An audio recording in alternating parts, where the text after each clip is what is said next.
Okay. Tony, we're going to use that microphone now. Yeah. As people may know, I presume most people here understand that the Bolshevik Tendency wants to see a Russian military victory in the current conflict in Ukraine, whereas the Spartacist League takes a position of defeatism on both sides. Now, most left groups which take a dual defeatist position in this conflict, including the Trotskyist Fraction, Socialist Action, and our former comrades in the IBT, view Russia as an imperialist power, which is qualitatively equivalent to the United States, Germany, France, Britain, etc. For these comrades, the conflict is essentially a struggle between rival imperialists. The SL, however, which correctly rejects the notion that Russia is an imperialist power, as we do, has since February 2022 described the war as a, quote, regional conflict between two non-imperialist capitalist classes. That's from Spartacist 67, August 22.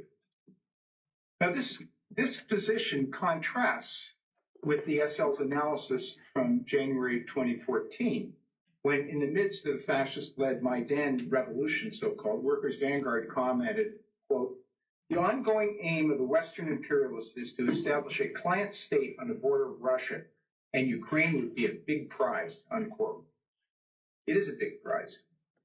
6 weeks after that article was written, in an article headlined, Ukraine Coup, Spearheaded by Fascists, Backed by US/EU imperialists, the SL asserted, quote, in intervening in Crimea, Putin is seeking to defend the interests of capitalist Russia against the Western imperialists who are attempting to establish a client state on his border, unquote. The article correctly situated the creation of a Ukrainian proxy within the context of the overall imperialist strategy. Again, a quote from the article. In its constant drive for world hegemony, the U.S. has been trying to curtail Russia's strength as a regional power, continuously expanding NATO into East Europe and attempting to install pliant regimes in former Soviet republics. The U.S. has also established bases across Central Asia and elsewhere on Russia's periphery. This military extension is aimed at the encirclement not only of capitalist Russia, but also of China. That's Workers' Vanguard 2014, aimed at China. Encircling Russia with U.S. client states and military bases does indeed pose a threat to the Chinese to form worker state. By resisting NATO's expansion into Ukraine, Russia is therefore defending not only itself, but also indirectly defending China. And this is why revolutionaries have a side in this struggle, or should have a side, and why the SL is wrong to sit it out. When Russia moved into Crimea in 2014, Workers' Vanguard correctly observed, quote, the Western imperialists and their media loudly howl about Russian aggression in Crimea, but Putin's intervention is essentially defensive, including to protect Russia's Black Sea fleet based in Sevastopol. WV reported how, that's the end of the quote, WV reported how Ukraine's new prime minister, Arseniy Yatsenyuk, who had been handpicked by the U.S. State Department, went to Brussels only a few days after he took office. And who did he meet in Brussels? But the NATO Secretary General. And the NATO Secretary General promised, quote, to strengthen our efforts to build the capacity of the Ukrainian military, including with more joint training and exercises, unquote. And NATO was true to that promise. That's what they did for the next seven and a half years. On the 2nd of May, 2014, Workers' Vanguard proclaimed, quote, we oppose the recent U.S.-backed Ukrainian coup that was spearheaded by the fascists and stand in opposition to the Kiev regime's provocative military forays into eastern Ukraine. We oppose U.S.-EU sanctions against Russia and the U.S.-NATO military presence in the Baltics and elsewhere in East Europe, unquote. The logic of that position, comrades, which the SL has yet to formally renounce to our knowledge, should obviously be to militarily support the Kremlin's special military operation to kick NATO out of Ukraine. But instead, you are refusing to take sides. For years, U.S. strategists have been discussing how breaking up Russia into several smaller states could eliminate it as a geopolitical rival and also open its vast natural resources for exploitation by Western corporations.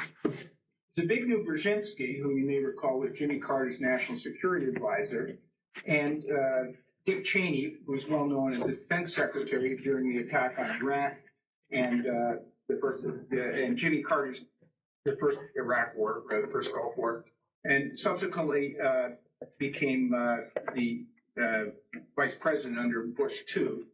Both of them, Cheney and Brzezinski, were both enthusiastic supporters of this strategy of breaking Russia up, solving the Russian problem. But it's not just in 20 years ago this is being mooted. It's a continuing project. In September 2022, the Organization for Security and Cooperation in Europe sponsored an event in Warsaw which was entitled Decolonizing the Russian Empire. Decolonizing.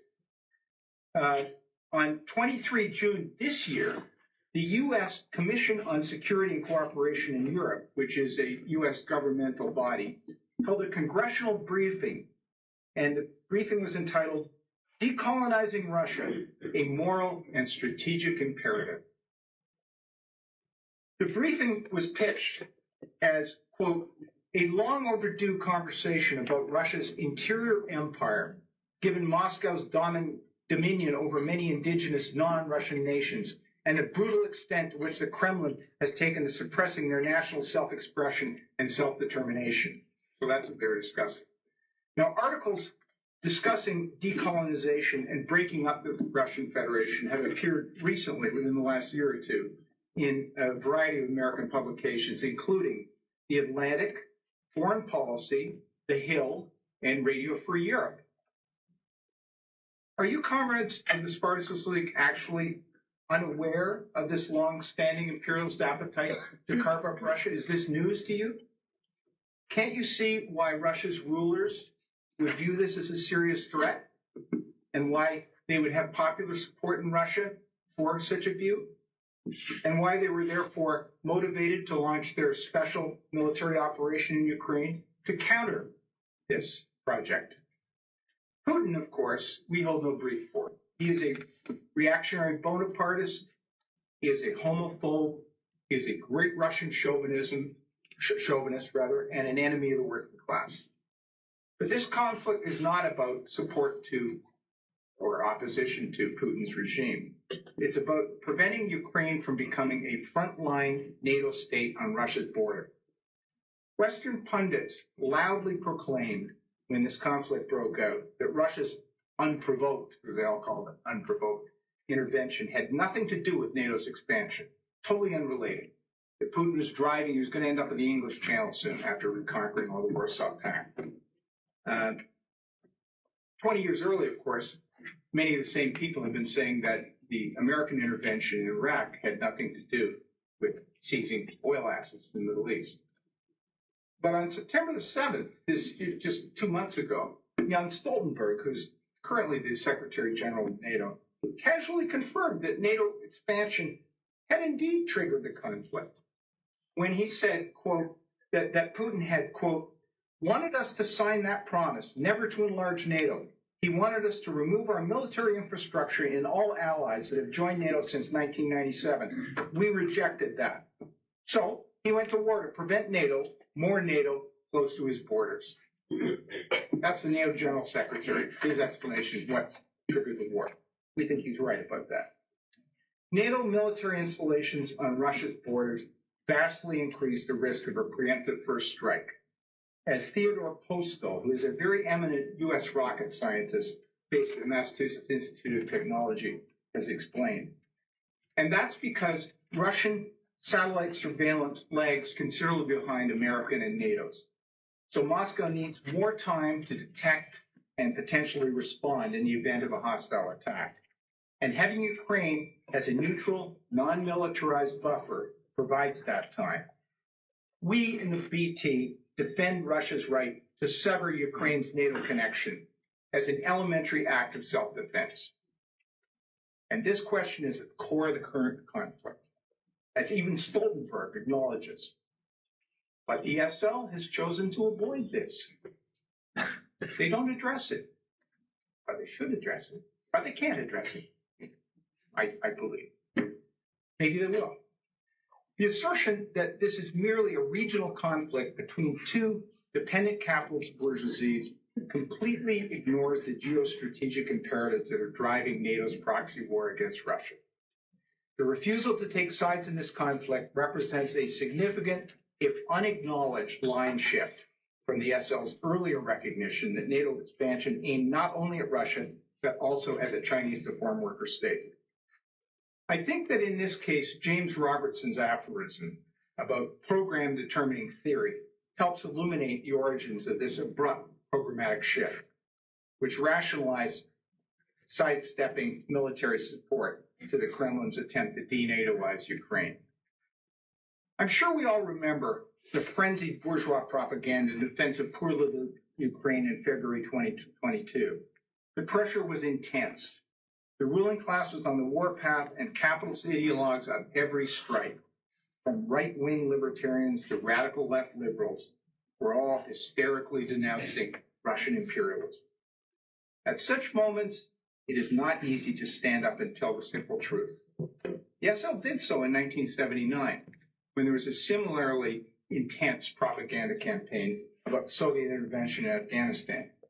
And again, 2 years later, in 1981, the SL again displayed the ability to swim against the stream when it denounced Lech Walesa Solidarność as an instrument of capitalist counter-revolution.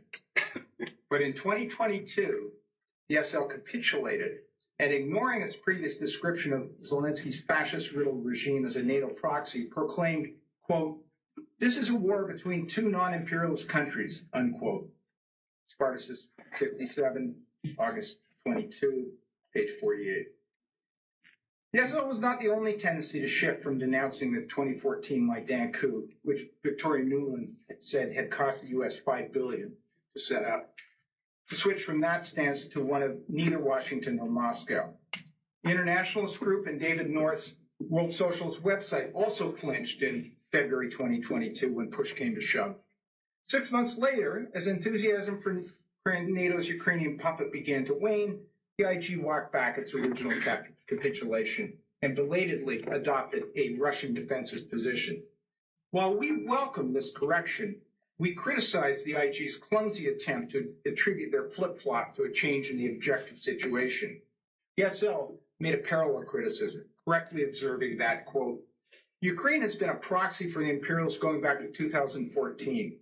Imperialist weapons flooded Ukraine at the very outset of the conflict, and military operations have been coordinated with NATO throughout." Quite right.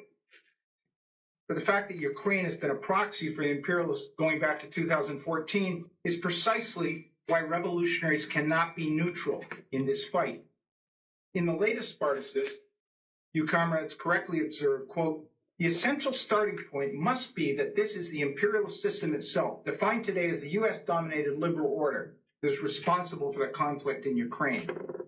The same article states, quote, "The two decisive actors in the Ukraine war are Russia and the U.S." Let me repeat that. It's on page 32 for those who've got the current issue open. The two decisive actors in the Ukraine war are Russia and the U.S. Again, very true. Russia and the U.S. are indeed the two decisive actors. But how can you then characterize this as a war between two non-imperialist countries? Surely we all agree the U.S. is imperialist. The current Spartacist article stipulates that, quote, and again quoting, "NATO and Russia are engaged in a proxy war," unquote, which, quote, "broke out as a result of decades of eastward NATO expansion. Russia sees Ukraine as a vital strategic interest. For the Western liberal establishment, defending Ukraine is about defending the liberal world order, i.e. the right of the United States to do as it pleases wherever it wants. Unfortunately, it's very unlikely that NATO will suffer defeat at the hands of an insurgent, class-conscious Russian-Ukrainian workers' movement, which we would all like to see, I'm sure. But it's also very clear that the imperialist proxy is going down. The Ukrainian army has taken horrendous casualties and it appears to be nearing collapse. While the economic sanctions against Russia have failed in a spectacular fashion, there are very few options left for NATO that don't potentially risk escalating the conflict to a nuclear one, which is something the American bourgeoisie would obviously prefer to avoid. And I'm sure we would all prefer that they avoid it as well. The current Spartacist correctly observes that a Russian military victory would be, quote, a humiliating blow for the U.S. It would signal weakness, have destabilizing consequences for Europe's political establishment, and place a question mark over NATO's future. Again, page 32. What's not to like about that? Why does the SL not welcome the prospect of imminent imperialist defeat? What's not to welcome about the potential collapse of NATO?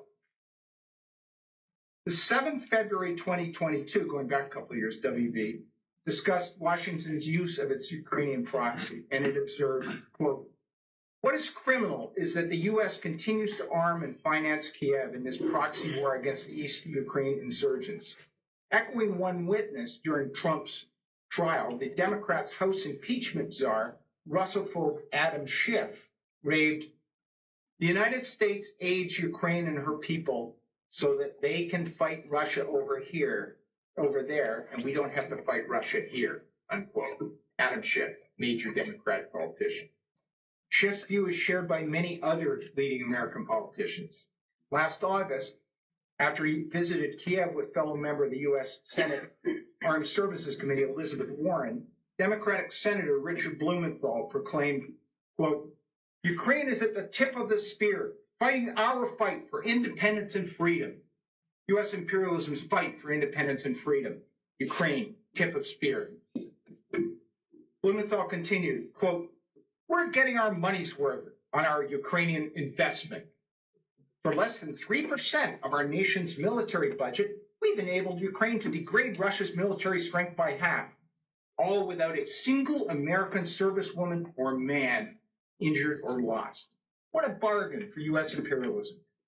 Mitt Romney, who I'm sure you'll recall is the former Republican presidential candidate, characterized military support for Ukraine as, quote, the best national defense spending I think we've ever done. Why is that? Well, Romney explained, quote, we're diminishing and devastating the Russian military for a very small amount of money. A weakened Russia is a good thing, unquote. And then Romney went on to explicitly link the war in Ukraine to the looming fight with China. And he said, quote, the single most important thing we can do to strengthen America relative to China is to see Russia defeated in Ukraine. A weakened Russia deters the CCP's territorial ambition. Supporting Ukraine is in our interest. Romney's right. Russian defeat in Ukraine would vastly strengthen America relative to China, as well as in relation to Cuba, Iran, Venezuela, and any other potential target of U.S. imperialism. Conversely, of course, a Russian military victory will weaken America relative to China. Presumably, the SL comrades can understand this simple equation. So how can you be neutral? I want to conclude with a few comments on your proposal to the IG to open up a serious and, in our view, long overdue discussion of Spartacist history. There is a problem, we think, in only looking back as far as 1990, which is what you propose. And the problem is the SL went off the rails as a revolutionary organization substantially before that. In 1978, Liz Gordon, who is still director of party publications I see in Workers' Vanguard, was harshly attacked for daring to suggest that a single line in a draft co-authored by Jim Robertson might be unbalanced. In fact, the line was unbalanced. You can go back and read your IDBs and try to form conclusions on that, but I'm certain you will agree with me. Or I'm almost certain. And Robertson, at the height of this, threatened to split the Spartacist League over. He threatened to split the group over the fact that somebody had dared to suggest that one line in a draft he'd done was unbalanced. There's something that was unbalanced, but it wasn't the line. Later the same year, Robertson launched something known as the Clone Purge, which he himself, I was at the meeting, and he described it as a sub-political, unquote, struggle. It was a sub-political struggle that permanently crippled the Spartacist League's once promising youth organization, Spartacus Youth League. In 1979, as a few of us in this room today can recall, very few, the central event at the founding conference of the International Spartacist was a show trial of Bill Logan on charges of seriously mistreating young comrades in Australia. Logan was indeed guilty of that. But the allegation that he bore sole responsibility was a brazen lie. His actions were known to and approved by Robertson and the rest of the SL's top leadership, as we've documented in a completely in a pamphlet available on our literature table, and also available to read for free on our website, called On the Logan Show Trial. And it's based on two pamphlets that the Spartacist League themselves published on that incident. And we go through and point out the multiple contradictions and the proof in the Spartacist League's own publications that the Logan trial, the Logan charges, were essentially a lie. Logan was guilty, but he wasn't the only one who was guilty. This travesty provided a template for future frame-ups, including the crooked trial, which you comrades have now renounced, that featured in the 1996 purge of the IG. In the early 1980s, the SL began making a series of overtly programmatic deviations from Trotskyism, the first of which was marching around under the banner of the Salvadoran Popular Front. The next year, the SL was saluting Yuri Andropov, the Soviet bureaucrat who oversaw the suppression of the 1956 Hungarian workers' political revolution. In 1983, the SL leadership called for saving the survivors of the Islamic Jihad truck bombing that blew the U.S. Marines out of Lebanon. Any genuine revolutionary would view that attack, which Hezbollah's leader Nasrallah more or less took credit for last week, as a welcome blow against imperialism. But the SL leadership did not. This cowardly social patriotic flinch was unprecedented in the history of the Spartacist Tendency, although it was later paralleled by the refusal to take an Afghan defensive position in 2001 after the U.S. invaded. In recent correspondence with the new SL leadership, Comrade Norden rightly objected to the SL's provocateur baiting of the IG. We agree that this filthy smear should be formally retracted by the SL, but we also recall several similarly odious slanders aimed at us in Spartacist publication during Norden's tenure as WV editor, which he and the SL must also repudiate. To date, the desire of comrades Perot and David to chart a new course has unfortunately mostly seemed to involve renouncing things that Robertson got right, like warning Iranian leftists not to stick their heads in Khomeini's noose, and rejecting the ANC Stalinist Menshevik Freedom Charter, which advocated reforming rather than smashing the South African apartheid state. The current state of programmatic flux in the Spartacist Tendency has not surprisingly created a lot of confusion within the cadre. We saw this 6 weeks ago in Toronto, when we asked John Masters, the Canadian section's long-standing leading comrade, been in the group almost 50 years, whether you still uphold a position of dual defeatism in the Arab-Israeli wars of 1948, 1967, and 1973. We had to ask 3 times before John finally indicated he didn't know. He didn't know if you still supported it or not, or if you changed your position. Perhaps someone here can answer that rather important question today. We certainly hope that this debate and your forthcoming debate with the IG in New York will mark the beginning of a serious, warts and all discussion of Spartacist history. We consider this to be extremely important. Whatever its problems, the SL during the 1960s and 70s was the only genuinely Trotskyist tendency in the world, and the assimilation of its political legacy is, we believe, essential for the future rebirth of the Fourth International.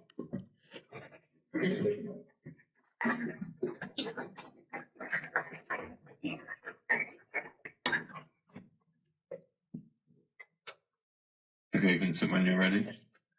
Tom, like many other, sees in our recent correction only material for the past. He is not wrong that a lot of our articles from 2014 were closer to his position, so I'm not going to defend them today. But I think what he hasn't grasped is the real nature of our position and what was really wrong with these articles back in 2014. It's a sentence he didn't quote. It said, well, there's no revolutionary party in Ukraine and Russia, so no revolutionary perspective is possible.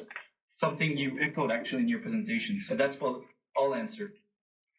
The essential starting point for Marxists regarding the war in Ukraine must be, as you quoted from us, that it is the imperialist system itself, defined today by the US-dominated liberal order, that is responsible for it. Therefore, while this debate is titled Ukraine War with Strategy for Marxists, really the question is, what strategy to defeat imperialism?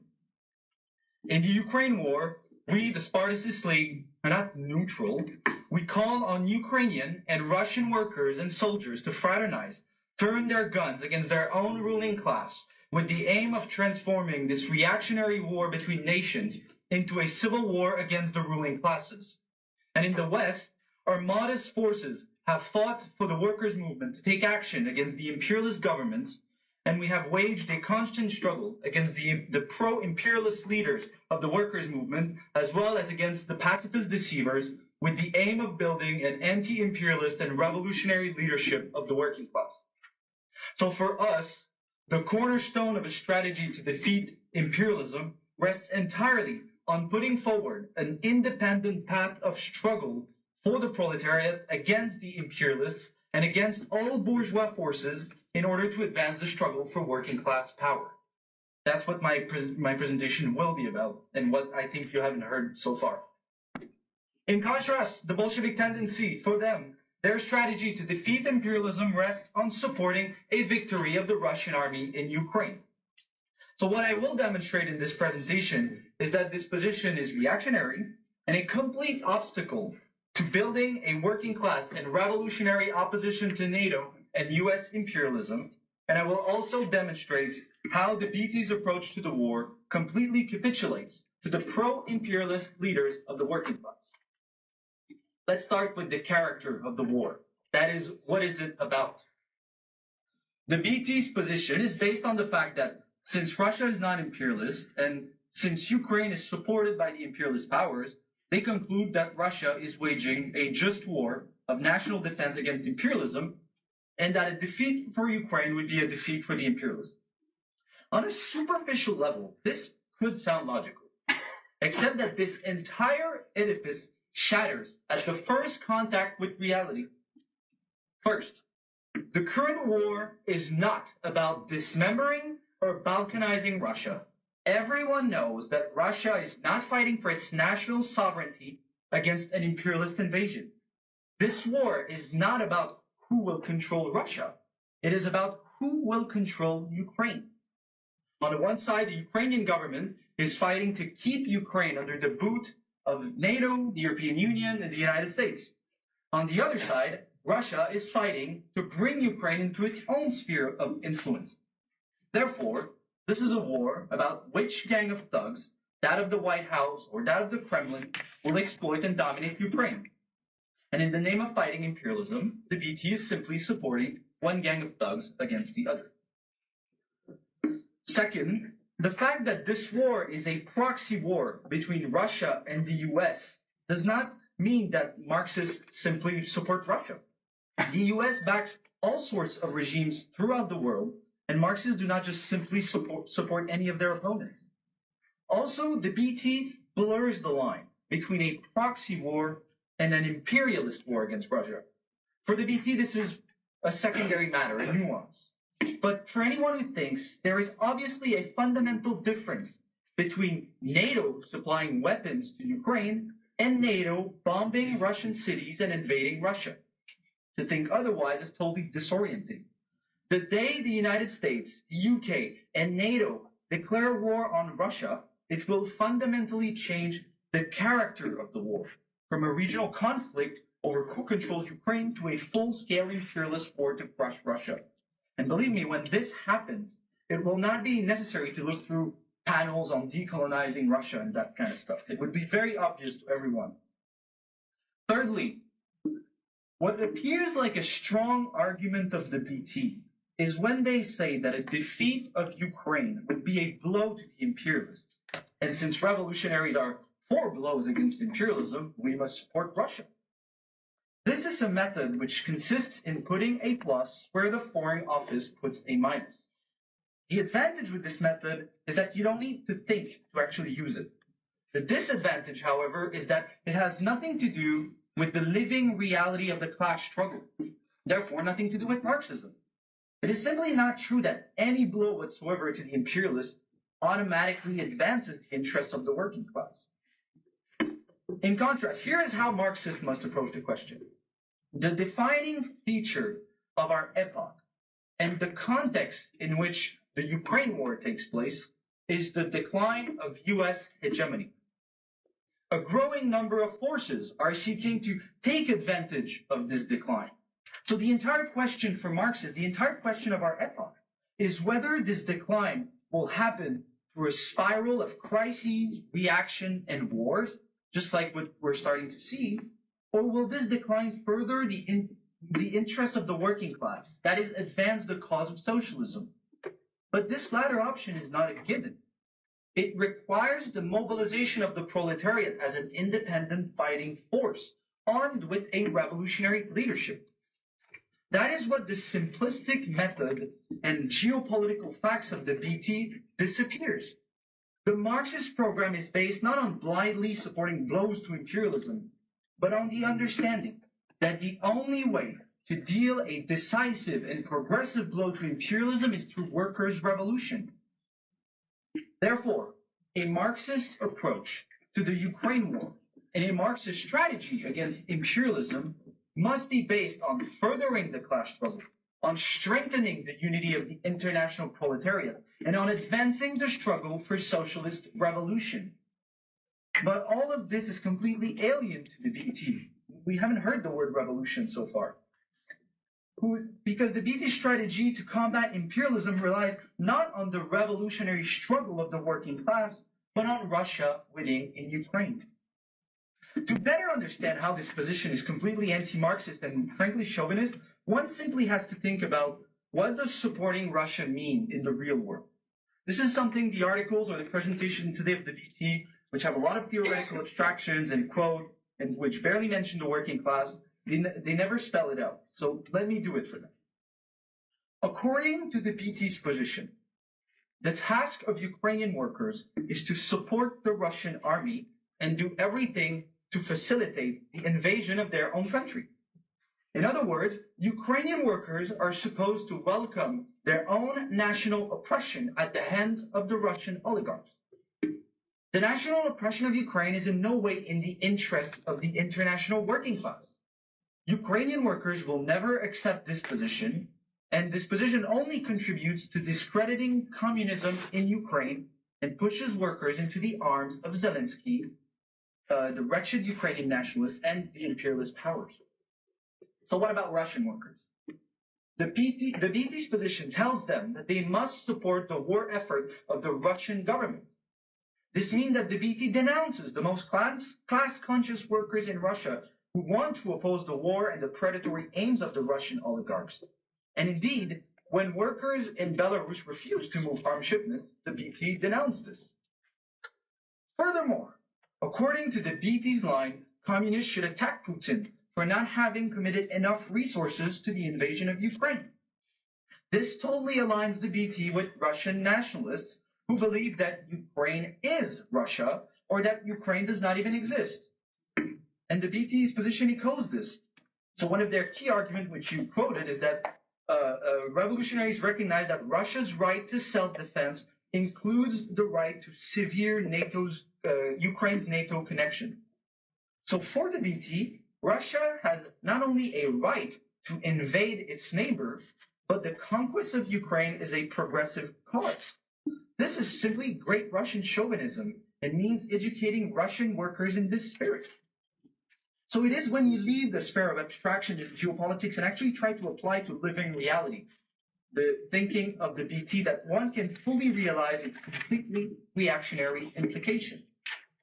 What Russian workers must understand is precisely that whatever short-term blow a Russian victory would inflict on U.S. foreign policy, it is not worth the price of Russia becoming the oppressor of Ukraine. The subjugation of Ukraine will not help in any way to free Russia from imperialist encirclement. It will only help to bolster the authority of Zelensky and his imperialist masters who can fraudulently present themselves as the defenders of small nations.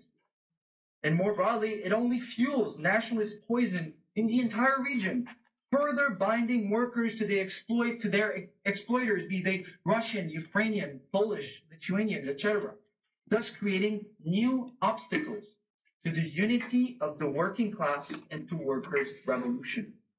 And at the end of the day, the one force which will benefit from this are the imperialist power themselves, who will be able to use this carnival of reaction to strengthen their position in the region.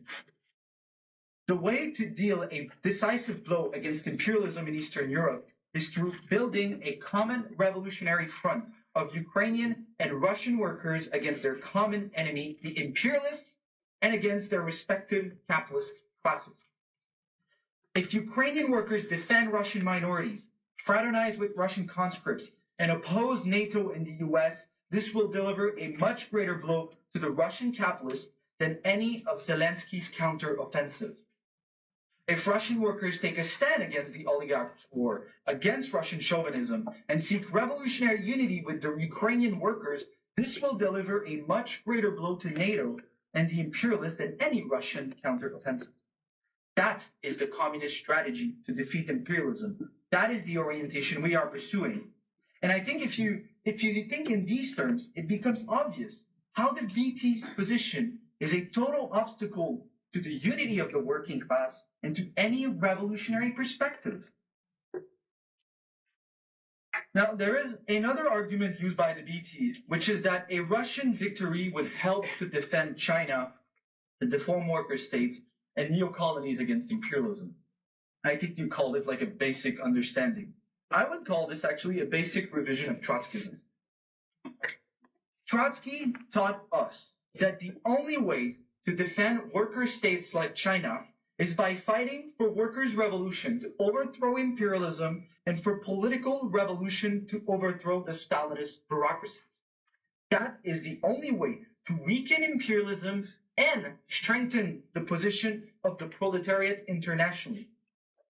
The further the international socialist revolution progresses, the better protected is China.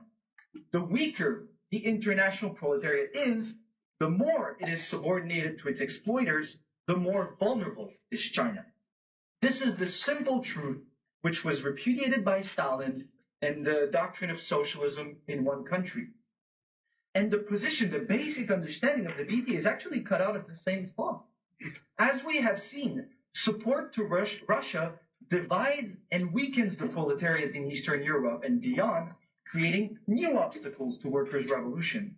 And the BT strategy to defend China is not based on the independent mobilization of Chinese workers against Stalinism and imperialism, nor on the struggle of the workers' movement internationally for socialism, but on the military successes of the Russian bourgeoisie in Ukraine. This is the same method which led Stalin to place the fate of the defense of the USSR on the British trade union leaders, on the Kuomintang, and later on the imperialist powers themselves, with disastrous results.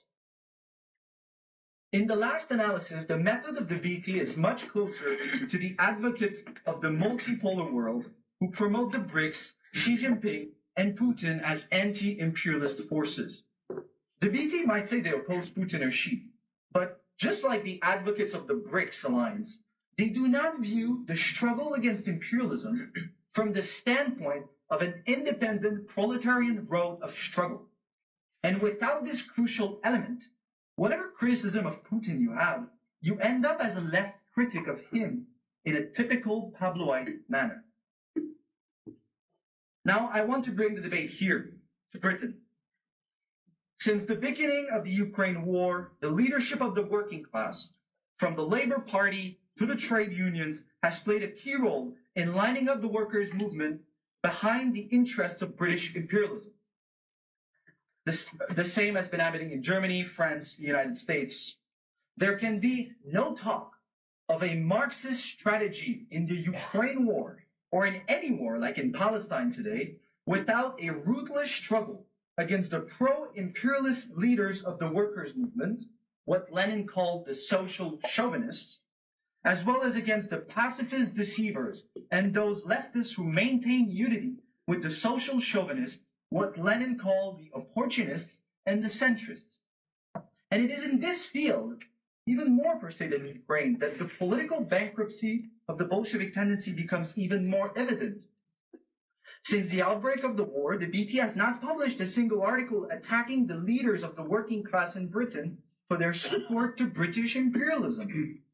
Britain was shaken by a strike wave last year, and the BT has not written a single article on this. While the burning task of communists was to drive a wedge between the working class and the pro-imperialist program of the leaders, which is what led the strike wave to defeat, the BT stood by and did nothing. So just contrast this with us for a second. Our initial declaration on the war in Ukraine attacked frontally all social chauvinist leaders and pacifists. Our comrades in Germany have been at the forefront of the fight against the pro-NATO and EU supporters in the German left. And here, despite our modest size, the Spartacist League Britain threw all its energy into declaring war on the social chauvinist leaders of the workers' movement. We organized a protest against the monarchy and against the union leaders canceling the strikes when the Queen crowed. We launched a campaign to build picket line against the union leaders, sabotaging them. We intervened at the last TUC Congress against the union bureaucrats voting support for more arms to Ukraine, denouncing the social chauvinists and the impotent pacifist opposition of the Stop the War coalition. Almost the entire left in this country supports and campaigns for Sharon Graham, the leader of Unite, lauding her as a militant while she is a staunch supporter of British imperialism and arms for Ukraine. We have intervened in almost all Trotskyist groups, denouncing them for their support to the social chauvinists as a betrayal which obstruct working class action against British imperialism. Over the last year and a half, we have written over a dozen articles exposing how the support of trade union leaders and labor rights to British imperialism, and in particular to Ukraine and now Israel, is precisely what obstructs both working class action against the war, but also the most minimal economic struggles. We have tirelessly mobilized our small forces in the trade unions to fight for a new leadership of the working class, one that opposes imperialism and organizes the day-to-day struggle of our class as part of a broader strategy for workers' power. So, comrades of the Bolshevik tendency, what have you been doing in the last 2 years to advance working class and anti-imperialist struggles in this country? What have you been doing to advance the most crucial task of revolutionaries, that is to split the working class from its social chauvinist and pacifist leaders and expose their centrist conciliators? Because even with a position for Russia, you could do some of this. If the BT, despite its support to Russia, was fighting like hell against the Sharon Graham, the Dave Ward, and the Mick Lynch, and for an anti-imperialist pole in the workers' movement, we would have had a couple of united fronts already, and we would now have a very different conversation. But the reality is that you have done none of this.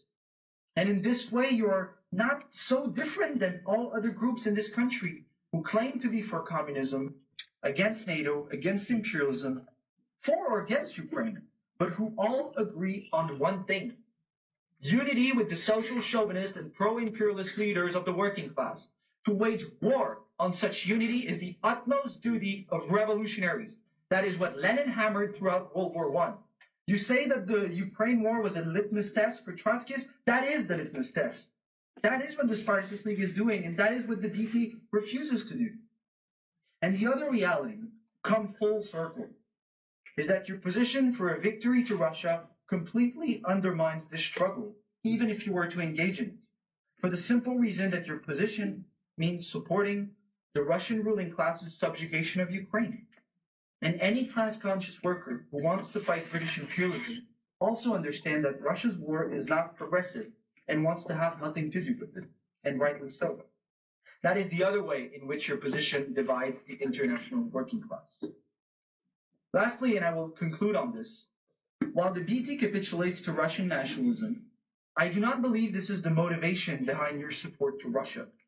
I believe you have arrived at this wrong position because of a wrong method. Because you do not view Marxism as a guide for the revolutionary struggle of the proletariat, but rather as sterile and abstract doctrines or formula and geopolitics. And I'm not trying to be demagogic here, it's true. Your organization has split from the IBT before the current war on a purely analytical question, whether Russia is imperialist, with the IBT believing it is and the BT believing it isn't.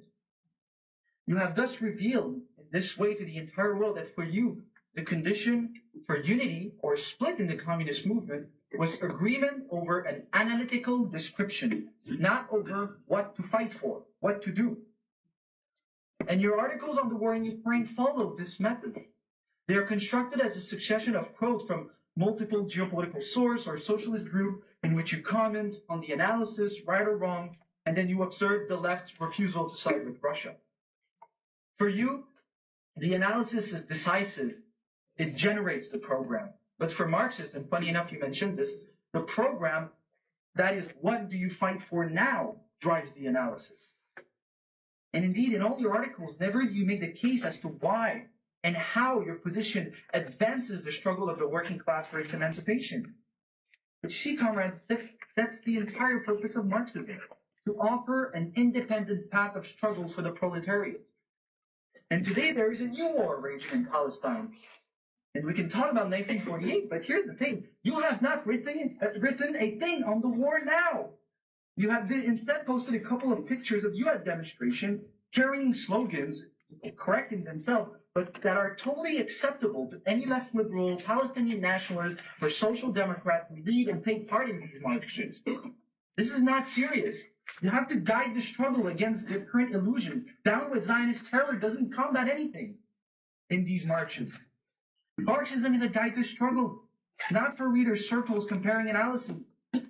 And you will notice that throughout my presentation, it is on this basis that I expose your position in the war. That is that it's a capitulation to the various misleaders of the working class, Ukrainian or Russian nationalists, social chauvinists, labor-right pacifists, etc., and is thus an obstacle to pushing forward the struggle of the working class against world imperialism.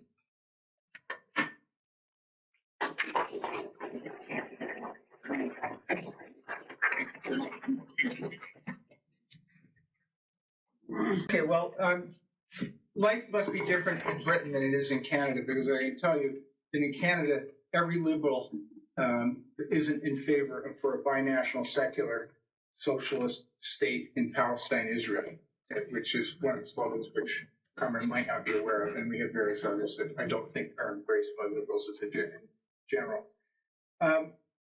Similarly, the idea that we are advocating a strategy of defending the Chinese worker state by Russian victory in Ukraine, really, comrade, it's a bit of a stretch. I mean, you're allowed to stretch points for polemics, but if you were actually seriously interested in our position, you can read the article that we wrote on Marx and Deng. It's pretty clear that we need a political revolution in China for a variety of reasons. But the question that we're really discussing today, the issue, and it's kind of, there's a tendency, I think, to think a bit cloudily about this on the part of my co-participant, is there a side in this conflict which the victory or defeat of which is going to benefit the working class internationally? That's the real question. And the idea of who published how much and when, how many leaflets and what demands, et cetera, is that's a matter of the capacity of the group. You may have intervened very effectively to turn the Labour Party or most of it, or I don't know what exactly you've been doing concretely. But we're talking about what position to take on a conflict. Does the working class have an interest in the victory of one side or another? And frequently in those situations, for instance, the Spanish Civil War, siding with the victory of one side doesn't imply support to the leadership or wanting to see that regime triumph ultimately. It's just that in this particular conflict, one victory or one defeat will move the struggle forward or it will not. And I suggest to you that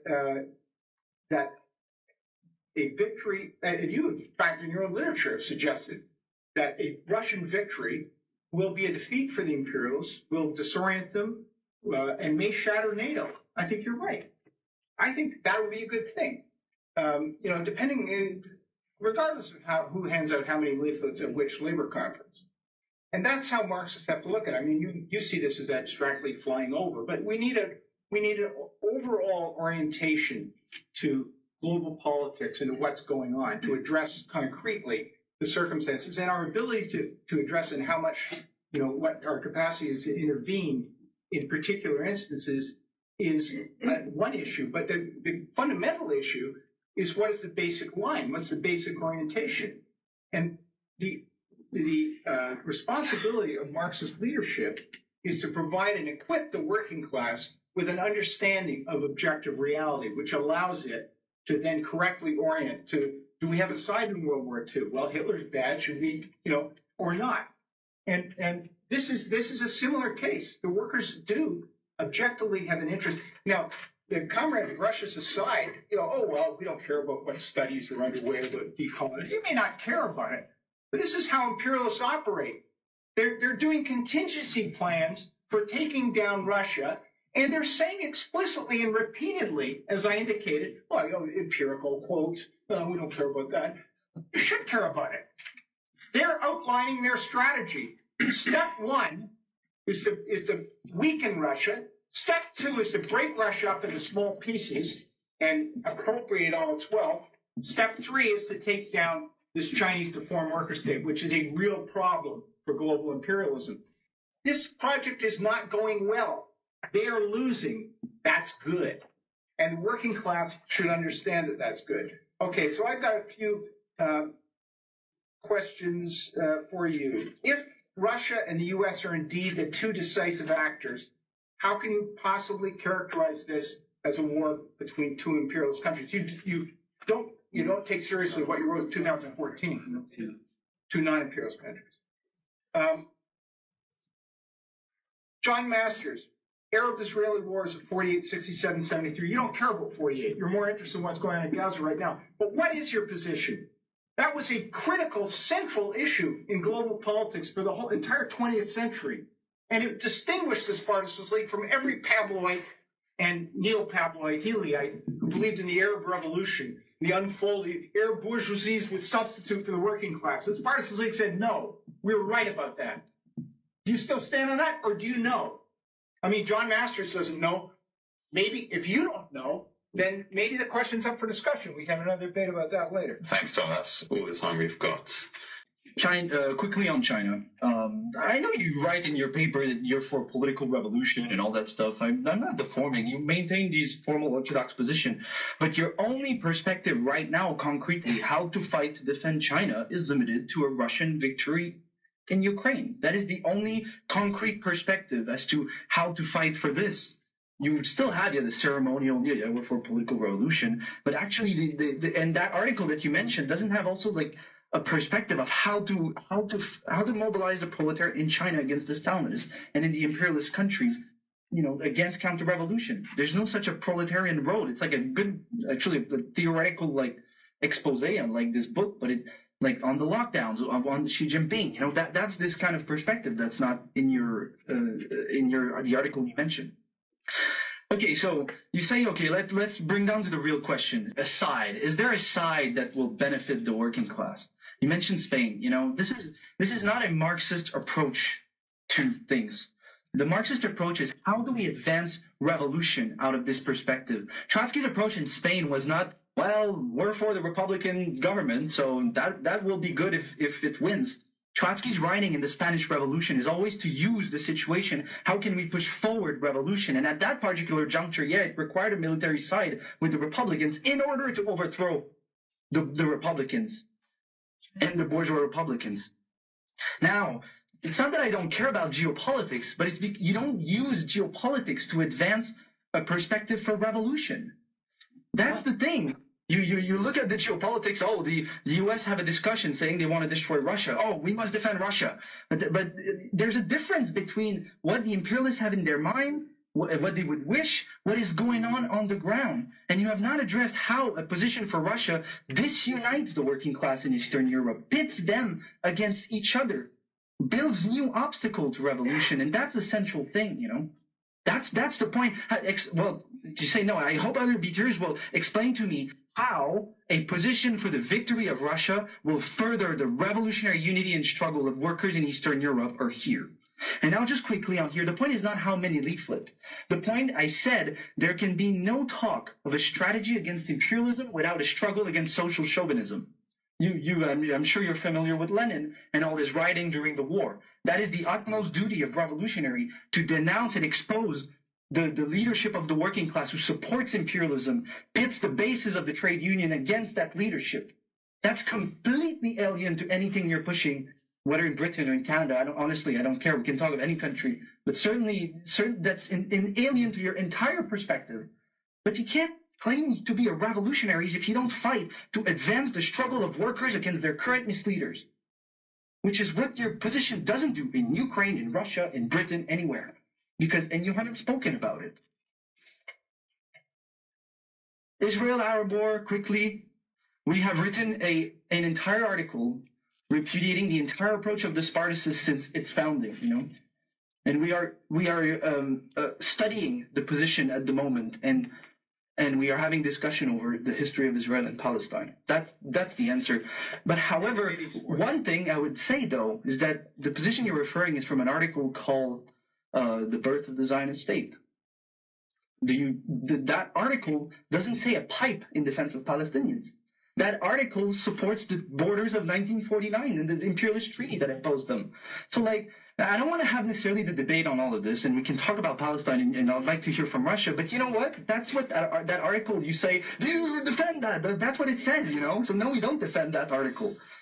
So just quickly, the point I would like to orient the debate about, and the point I've been trying to hammer, it's not about how many leaflets, because even if you're small, you have a duty to fight, is offering an independent proletarian road to advance revolution. We're both claiming to be for revolution. Well, that must be the kind of guiding judge as to who here has a revolutionary position.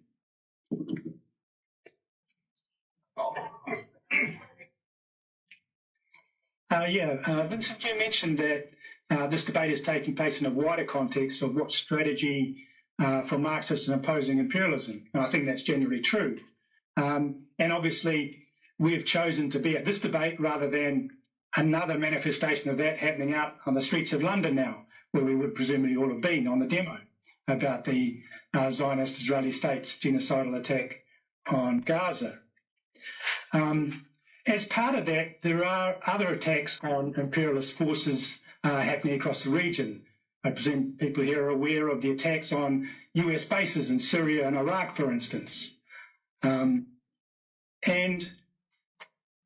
I would assume that the Spartacist League comrades would support us and would agree with us in military supporting those attacks, even though they're carried out by non-proletarian forces.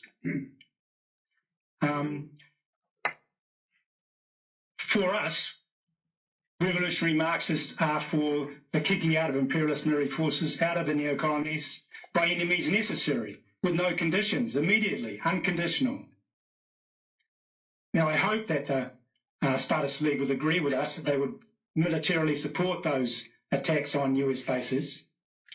But I say hope because this hasn't always been the position of your organisation. And going back to before 1990, when you've said you're looking back in the past of your positions, but I'm glad to hear that you're going further back and looking to the beginning, because in 1983, when a US Marine barracks was bombed in Lebanon, the Spartacist League placed a condition on the removal of the military imperialist force, and that was that they get out alive. Do you stand on that position? Would you apply that in the current situation and say that you were for getting the US military troops out of Syria and Iraq alive? Or would you take our position of by any means necessary and military supporting those attacks, even though we have no political support for the various Islamic jihadist forces making those attacks? Thank you. Just that question. Okay, and now a member of the Spartacist League. Okay.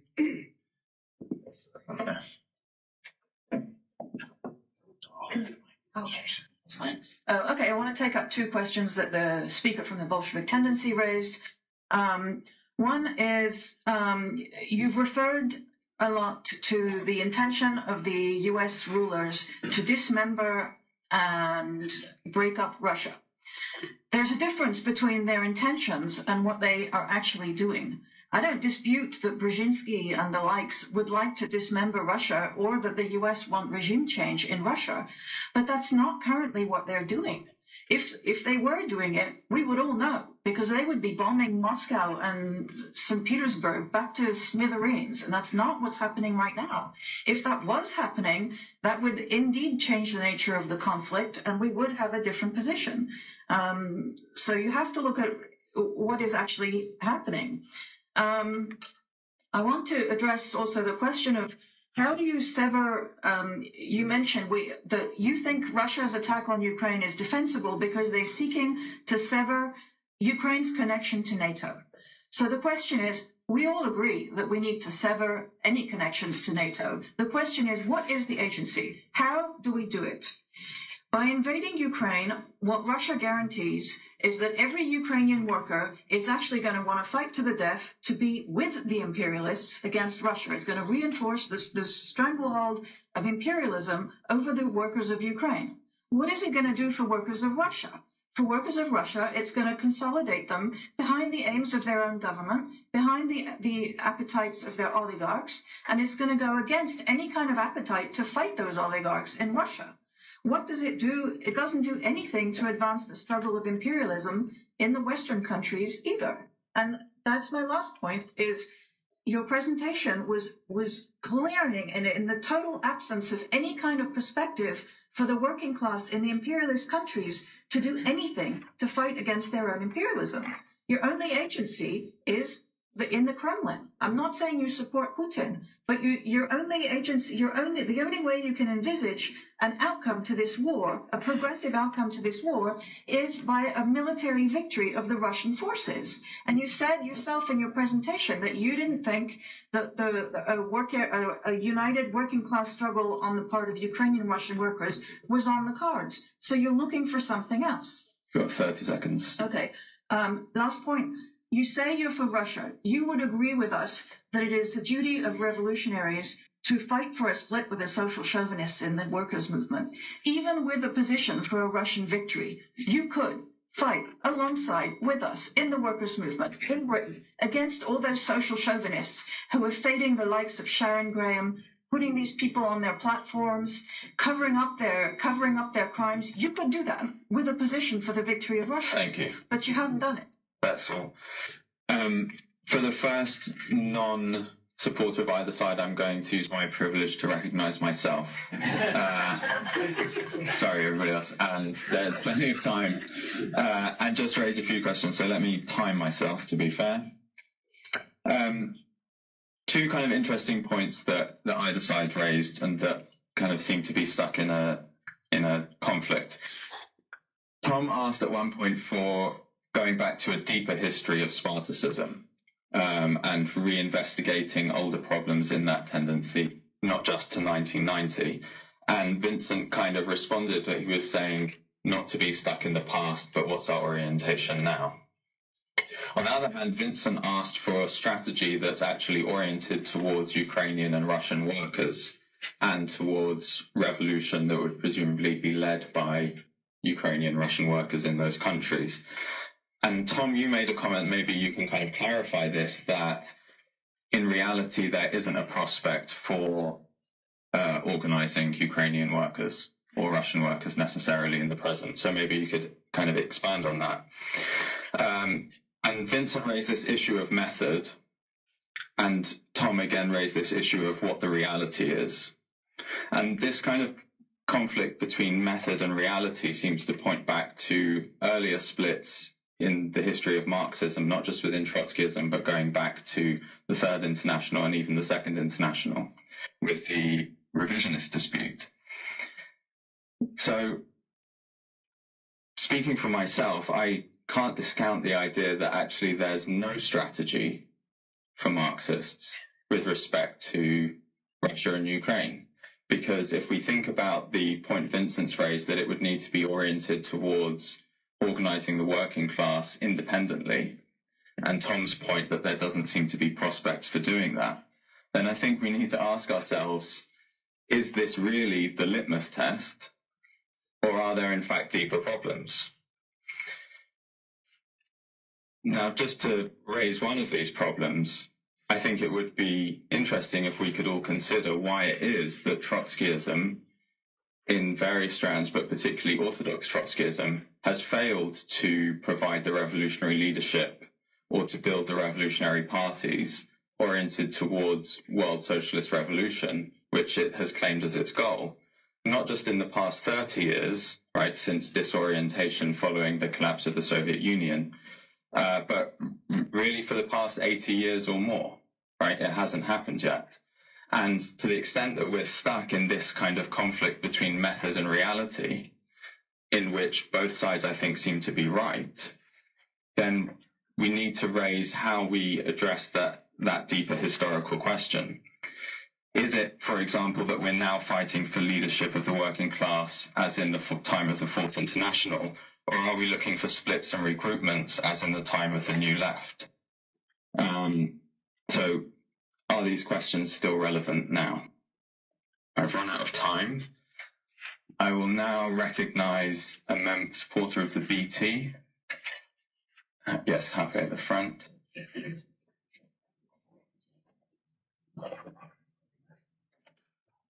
Okay.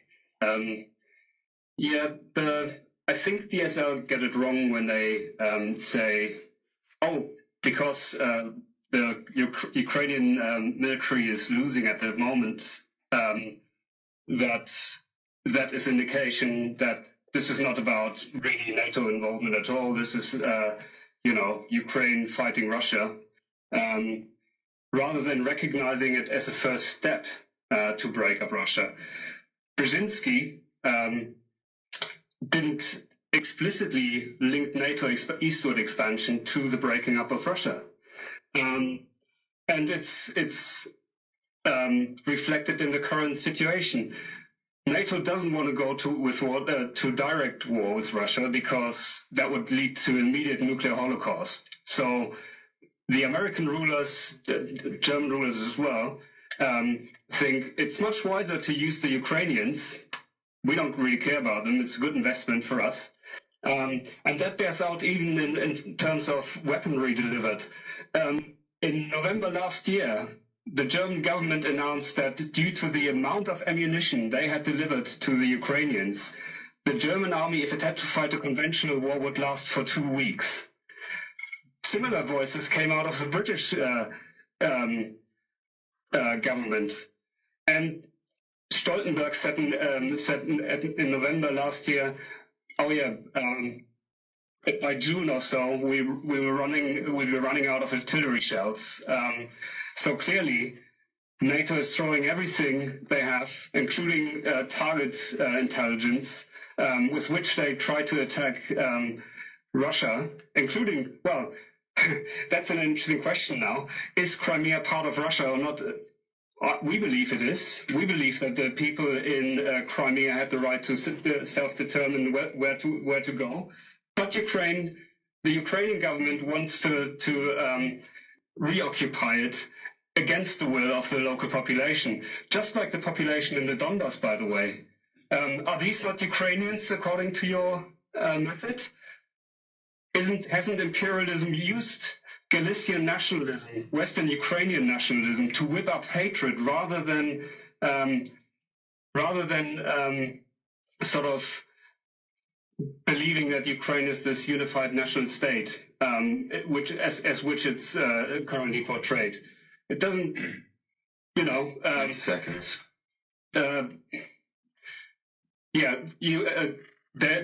Trotskyists have a way of dealing with low class consciousness, and I think we all know that the working class, unfortunately, has generally low class consciousness, and that is not always raising maximum demands, but sort of approaching things from a transitional program point of view. And so we don't put any conditions on who deals. Thanks, Jaime.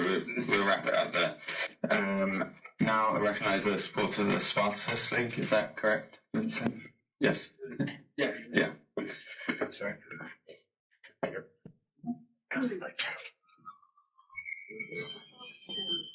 Can I do that? Can you just speak with him? Oh, the speaker. Yeah, that's the speaker. Can everybody hear me? Yeah. Is the timer on? Yes? Yeah. Okay, cool. I guess I want to address the question of method and reality, which the platypus, which the chair pointed to, but really which is at the heart of this debate. So let me just give you the one-on-one on Marxism. Marxism is about both. Actually, there is no Marxism without rooting it in reality, right? The reality of the living class struggle that evolves and develops historically based in different national contexts, et cetera, right? So the starting point for Marxists is to actually see what's happening out there. But that's not it. That's only one half of it. The other half is, if you lose sight of this, you're automatically in the bourgeois camp. The starting point has to be how to advance the independent interest, the world historic interest of the proletariat, right? And that, I'm sorry to say, was nowhere to be found in your debate, in your presentation, in your rebuttal, or in the two comments made by BT supporters. So I just want to highlight really how you're approaching this whole question about how to fight imperialism, how to approach the Ukraine war. In complete contrast, our presenter, he drew a line precisely on this very question: what is happening in the region? From that reality, was taking as a starting point how to advance the interests not just of the Ukrainian Russian workers, but actually how to forge the unity of the international proletariat. That has been our starting point. That is the starting point of our correction, which you guys seem to have ignored by constantly grudging at old crap. I don't know half of that stuff, you know what? And that doesn't stop me from fighting as a communist in Britain against the social chauvinists, against my trade union leaders. So, I mean, I guess I just want to say directly, Ephraim, to you, there isn't a counterposition between method and reality. You know, the minute you divorce those two things, you're some bourgeois, scholastic, academic, whatever. There isn't. And related to that, you know, it's not leaderships or splits and movements either. It's only when you're fighting for leadership that what that means is fighting for a clear revolutionary program that you're actually going to try and split organizations such as like this one or the IG that we're trying to approach. It's through fighting for splits that you're going to fight for leadership and to reforge the force international.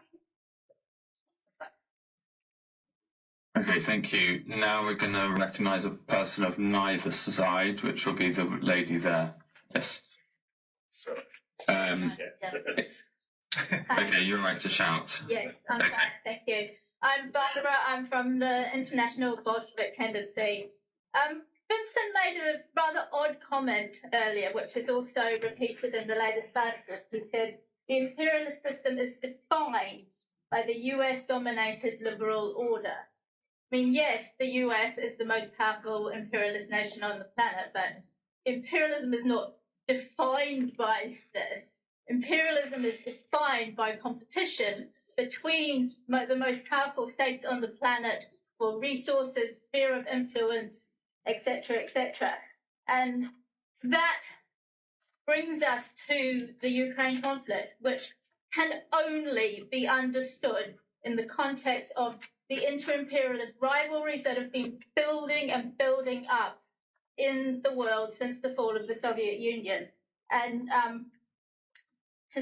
Russia, as we have documented in our press, and has over that time become an imperialist power, has become one of those oppressors on the world stage. And you can read the details of the building up of inter-imperialist rivalries in various articles that we've written, including one article where we go into a lot of detail about the economic basis of Russia as an imperialist power. But neither the Spartacist League or the BT understands this. You're both viewing this war wrong because you do not follow that. The BT are at least a little bit more consistent, but the Spartacist League is interesting because you have somehow come to the right position of dual defeatism without having had that analysis. And another interesting comment that Vincent made was that this war is about which gang of thugs will exploit Ukraine. Russia is one of those thugs. Russia is an imperialist power on the world stage. That is why we need to be dual defeatist in this conflict. Dual defeatism means, in concrete, it means the workers' movement in Britain, in all the imperialist powers involved in this conflict, including Russian workers, stopping weapons transports.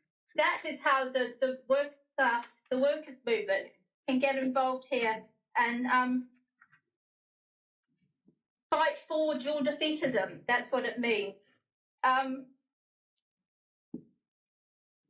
20 seconds. I'll leave it there. Okay, thank you. We're now back to the start, so supporter of the Bolshevik tendency. Anyone else that's spoken at the front here?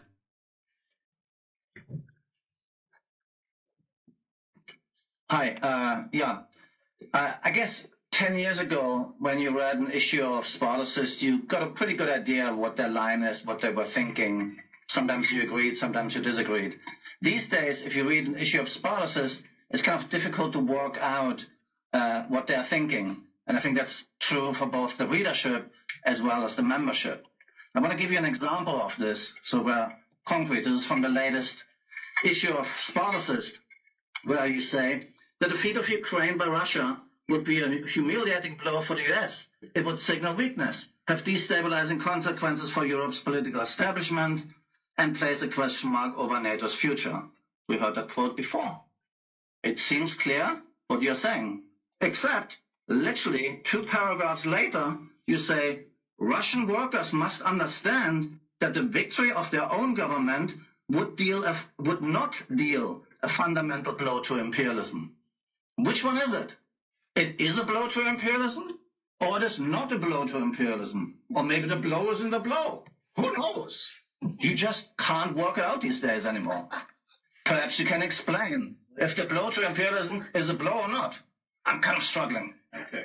But let's return to another question that is of utmost importance of the reborn Spartacist League. And that, of course, is the national question. Now, we agree with that. The national question is important in the sense that we need to remove it from being a factor, and insofar we need to have thoughts about it and address it. It plays certainly an aspect of the question in Ukraine, right? Because let's remember, the conflict started not just last year. The conflict started in 2014, in the aftermath of which the eastern populations of Ukraine, Crimea, Donbass, decided they did not want to be ruled by the fascist-infested Kiev regime. Yes. They instead opted for the Russian Federation. Crimea held a referendum, overwhelmingly opted for Russian Federation. We believe that is their right. Zelensky and co think it is not their right and have been waging war on Donbass since that time. They have been shelling Donbass since that time. 30 seconds. We think they have a right to resist. We think it is the duty of revolutionaries to side with these people who try to struggle for self-determination against Kiev. With your understanding of national liberation, I would have expected you to have a side. And in this conflict currently, the national liberation of these countries can only come through a Russian victory. No other way can it be achieved. Okay, thank you. Now, as supporter of side 2, Spartacist League.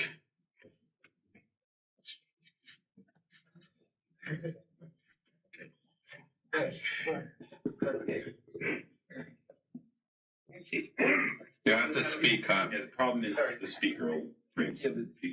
He should be okay there. Yeah, he should be okay. I'll try. Let's try.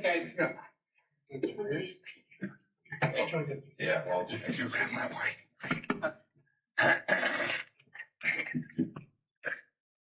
I'd like to take a stab at answering Tom and the last 2 speakers. Okay, don't use it. Yeah. Okay, go. And Tom gave it away in his presentation when you said, unfortunately, there is very little reality in the prospect that Ukrainian and Russian workers will rise up against their rulers. He said, so where do you The war would end as a result. where do you put your money down with the Russian victory in Ukraine? That goes to the last speaker. Yes, there's a national question in the eastern part of Ukraine. But you know what? Russia's victory over Ukraine and the oppression of the Ukrainian people does not worth the price of the East Russian feeds Ukraine Russian population winning a false freedom, because it will unite Ukrainian workers behind imperialism even more firmly. That's what happens when you reject an independent proletarian perspective to advance the struggle against imperialism. And Barbara from the BT, okay, you want to fight to black military shipments to Ukraine, to Gaza? Fight against union leaders who are blocking that from happening here. The people who tied the British working class to the imperialists and the entirety of the left, who will say the exact same thing as you said, that support those things. And you know what? It's for the same reason, because they also say, well, the workers right now, they're not socialist yet. So you can't fight for socialist leadership. So you can't fight to overturn that pro-imperialist leadership in the British working class every single time, all throughout the strike. So that's what links Tom's talk with you, despite your own little difference on this Russian imperialist support or not. And what was a very simple thing here. Lenin had to fight the same damn fight from 1914 to 1917, when he was denounced by a bunch of Kautsky-ites, as well as all the social clubs, saying, well, you're blowing soap bubbles, thinking that the workers will rise up on both sides of the barricades in that war. You know, that was the only way to point a revolutionary way to move forward. And all our corrections we've been on in the Spartacist, maybe the reason that you can't see a connection there, it's about what to do now. 30 seconds. Facing imperialists or to actually defeat them in the revolutionary. Okay, now I will recognize someone who's a speaker of neither side. Gentleman at the back. Hi, my name's Stanley. Hold on, wait one second. Oh, we're getting a microphone. Oh, okay, thank you. My name's Stanley, and I'm a member of Platypus as Ephraim's. So, Vincent, you said that the central question is that what is the strategy to defeat imperialism? Okay, sorry, just shout Stanley. Yeah, okay. Sorry about that. You said that the central question is what strategy to defeat imperialism, and we could reframe the question in that way. And you gave some suggestion of what your answer to that would be in the in the Russia-Ukraine conflict. You said that would look like workers fraternizing and turning their guns on their respective ruling classes. And then I think this is something, there was a tension between the two of you here on this question of then what role does the working class in the US, the UK, and Western Europe play? And you gave something of your picture of what that would be like. And the way you framed that was that we need to build an independent pole in the workers' movement that is opposed to imperialism and social chauvinist leadership. The question is,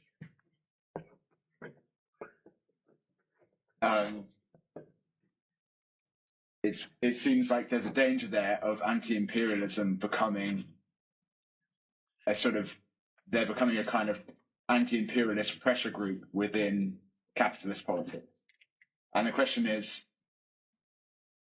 what is anti-imperialism without some kind of immediate prospect for revolution in Western Europe and the US? Because I think your position sort of tacitly assumes that that isn't immediately on the table. Okay. All right, back to BT. And that right there. The people at the back will need it to hear you. Okay. I think it's a good thing. We think it's a good thing that the Spartacist Tendency is trying to grapple and come to grips with its history. That's a start. And we don't actually agree with most of the conclusions you've drawn from looking at your history, but I think that's a good thing. But one of the things I think that's really wrong is placing it in the 1990s with the collapse of the Soviet Union. I think, as Tom mentioned in his talk, you have to go back to the 1970s at the end of the anti-war movement, the end of the sort of New Left, when things sort of became frozen somewhat in the North America. And the Spartacist League started a number of apolitical fights internally. The clone fight, the smashing of Liz Gordon for criticizing an article on Roman Polanski that was co-authored by James Robertson, and the worst one, the travesty of the 1979 Colchester Conference that saw Bill Logan expelled and declared to be unfit for the workers' movement. I worked under Bill and Adair at their section, actually, when I joined in 1974, when I joined in Canada, was regarded as a model section of the Spartacist Tendency. It was upheld. It was something to emulate. Suddenly, Bill is here. They have the biggest recruitment from the WSL, the Spartacist Tendency, the biggest recruitment they ever had. And suddenly, and then Bill was in charge of it, Bill becomes a threat. And so, he was supposed to just quit. They tried to push him out, and he wouldn't. So they had a conference, and they had all these lurid details, all this crap. They wrote, the Spartacist Tendency wrote published two documents on it. We've done a small synopsis of the key ones. If you read it, it is obvious that the leadership of the Spartacist League lied through their teeth. They knew exactly what was going on. There's correspondence going back and forth. It just entirely a frame-up trial on the order of something the Stalinists do. And unfortunately, this kind of internal life, this kind of lying, when you start lying about your political opponents, when you start accusing people of all kinds of slanders and smears, that has an external expression. And the Spartacist League, unfortunately, acted that way to a lot of its political opponents on the left here and in North America and everywhere else. And it really hurt their reputation. I hope that people in the Spartacist Tendency and around them can go back and read the documents and retract the kind of the arguments they made at that time. Okay. Supporter of the Spartacist League. At the front there. Thank you. There's a reason in reviewing the history of our tendency that we chose the period from 1990, and that's because the defining event of this period was counter-revolution in the Soviet Union and Eastern Europe. And there was one tendency on the planet which stood up and proved to be revolutionary in that instance, and that was the Spartacist Tendency. And what made it revolutionary, our intervention, was not that we mobilized all our resources, although we did, and not that we were a huge factor, although we were. It's because we were, and we put forward an independent path for the proletariat in East Germany in the political revolution, against counter-revolution, against capitalist reunification of Germany, and in opposition to the crumbling Stalinist bureaucracy, which was defecting. That's why we start there. Now, all of the references to our history coming from the BT and the IBT is for one simple reason: to justify their own rotten positions and some of our own positions that we have junked that they now want to uphold. So it's very striking how much of our recent positions that you've gone to such lengths to avoid. For example, there's been nothing on, there's been mention of 1967 war, 1948 war. We have 3 leaflets on the war of Israel against Palestine that we've intervened with, which has, for the first time, put forward really a program for the Israeli working class to take up as a strategic question the liberation of Palestine. This is not, there's references to our old positions on the national question that you want to uphold. How about take on that question and answer it? That's what we're putting forward for today. It's one thing to say you can carry a sign in one of those mass demonstrations for a binational worker state. It is absolutely meaningless if you do not take on what are the obstacles to achieving any kind of a worker state in the region, such as the pro-imperialist Labour bureaucracy and Labour Party in Britain, The red line that is drawn from the White House to number 10 Downing Street to the trade union movement in this country, to all of the socialist left. I'll tell you, if any of your positions, if you take any one of your positions and put forward what the working class needs to do in order to achieve it, you will have to confront the syphilitic chain that links the working class to the bourgeoisie in this country. Thanks. And that's all your time. You have not done. Okay, Jerry. All right, okay, Jerry Downing. Can you speak up for us, please? All right, I'll do my best. Thank you.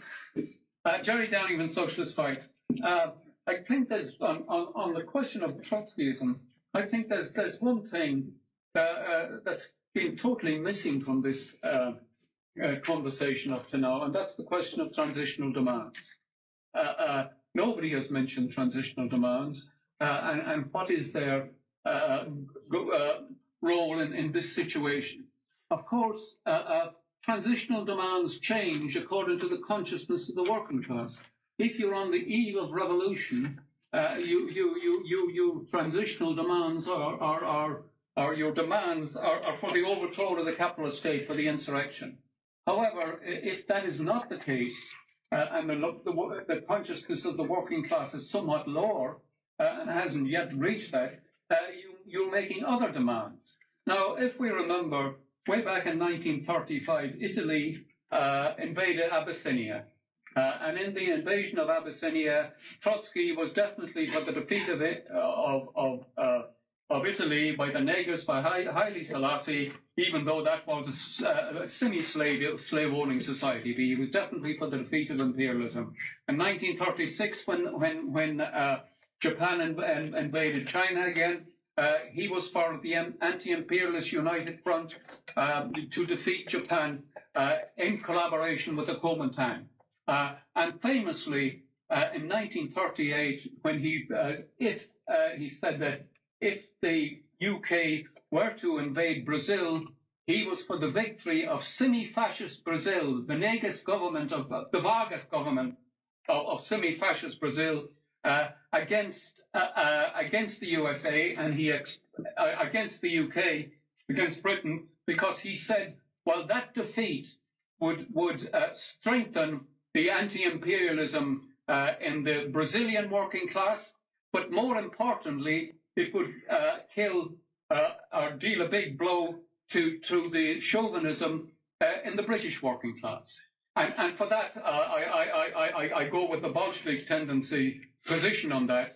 I come from a group called the Workers' Revolutionary Party, who had a catastrophist position that the revolution was just 18 months away. It was just around the corner. You had to put forward your revolutionary 30 seconds. Right now, immediately. Right in the last 30 seconds, there's a few things that were missing as well. In 1977, there was the thesis on Ireland, which put forward the interpenetrated people theory. Now, the interpenetrated peoples theory went on to the war in Israel, Japan, the Nakba, where you took a dual defeatist position, a slanderous dual. Sorry, Jerry, you're out of time, but all right. Thanks for raising that. Okay, we're back to the start. Bolshevik tendency. So I read with great interest the recent correspondence between Jan Norden of the Internationalist Group and your comrade Burrell. And I assume, based on the fact and by virtue of the fact that we're in this room having a comradely debate, that the Spartacist League of today would repudiate or recognize at least that it was the worst sort of cynical travesty to slanderously insinuate that the BT had connections to Cointreau or the Mossad.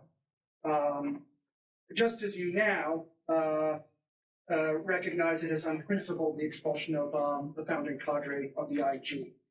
So I agree with Comrade Norden that a more specific accounting is required if the intent is not merely to make do with a quick confession, but to seriously evaluate the meaning and lessons of events involving the Spartacist League's degeneration. However, I also found Comrade Norden's insistence highly ironic, since prior to joining the BT, I engaged in extensive discussions and correspondence, this was back in 1997, with the IG, and they were wholly opposed to what they termed a futile hunt for the original sin of Spartacism.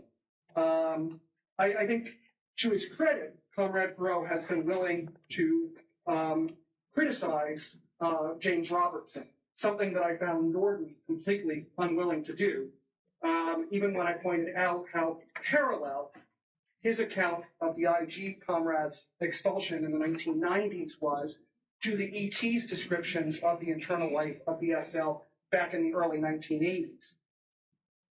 In fact, in my discussions with Norden, he was unwilling to grapple with the regime question as any sort of politically substantive question, neither the abuse of comrades nor the zigzags from the Stalinophilic Yuri Andropov Brigade to the thoroughly liberal offer to defend the Democratic National Convention, or anything in which he could be implied to have been complicit, including that awful Workers' Vanguard headline, To Save the Marines in Lebanon, which occurred while he was the editor of Workers' Vanguard, and which he's never been willing to repudiate in writing. I assume today, with the emphasis on the main enemy is imperialism, that the SL would want to distance itself from that position correctly. But you know, if you go back and look at that, that clearly it was a predecessor for the Haiti position, which you do recognize as having been incorrect.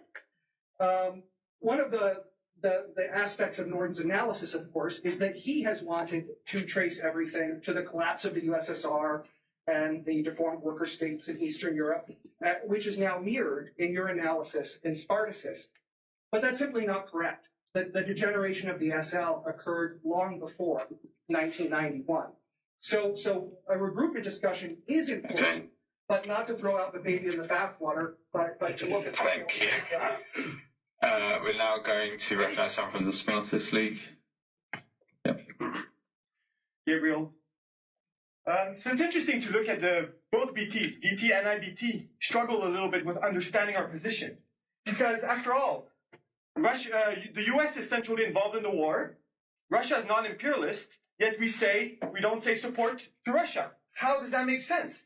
Well, it makes sense because we've got a fundamental different starting point from both BTs, which is to advance the struggle for revolution. And you must answer this question. How does your position advance the struggle for revolution? And actually, your speaker, Tom Riley, really gave the game away by saying it is not likely that a revolutionary situation will come out of this. So let's look at which one, basically, let's look at which is the best option from what we've got. But this whole starting point for Marxism is that it's not just A or B, but there's the working class as an active factor in the world. And that is what guides our whole approach to the world. Now, in terms of looking back, we ourselves have looked back very carefully in terms of our history of our tendency. But again, what is guiding looking back to the history of our tendency? We are interested in doing it insofar as it helps guide the struggle for today. And the decisive question, if you look at the world, if you look at it from a bit of a stand, why did I join the Spartacist League? I joined the Spartacist League based on its record on the Russian question, on the decisive event of that epoch, the counter-revolution. The ICL was at its post. And we have criticism. There certainly were problems, but that is the decisive question. And any revision or discussion about what the past has to be to guide the future struggles. Now, just a more general point. Even in cases, and some of the comrades already spoke to this, even in the cases where the working class does have a side objectively with one, the starting point isn't just, is there a side that benefits the working class or not? There's always it's always the question of how do you advance revolution. The question of China. Okay, Trotsky was definitely for the defense of China against Japan. But his perspective wasn't just, we have a side with China. No, it was a revolutionary perspective to advance revolution. And that is absent from your position. On the national question, well, I can answer very clearly. We defend the democratic rights of the Russian minorities. We defend the rights of Crimea to be Russia. But we also defend the rights of the Ukrainians to decide. And that you deny. because it's all subordinated. But the only way you're going to solve the national question in this context is with the proletarian revolution, not by the victory of Russia. The victory of Russia will not solve the national question. It will only keep the cycle going. Thank you. Okay, we now recognize someone supporter from neither organisation, the woman at the back there. Hello. Lucy. Hi. Yeah, I'm Lucy.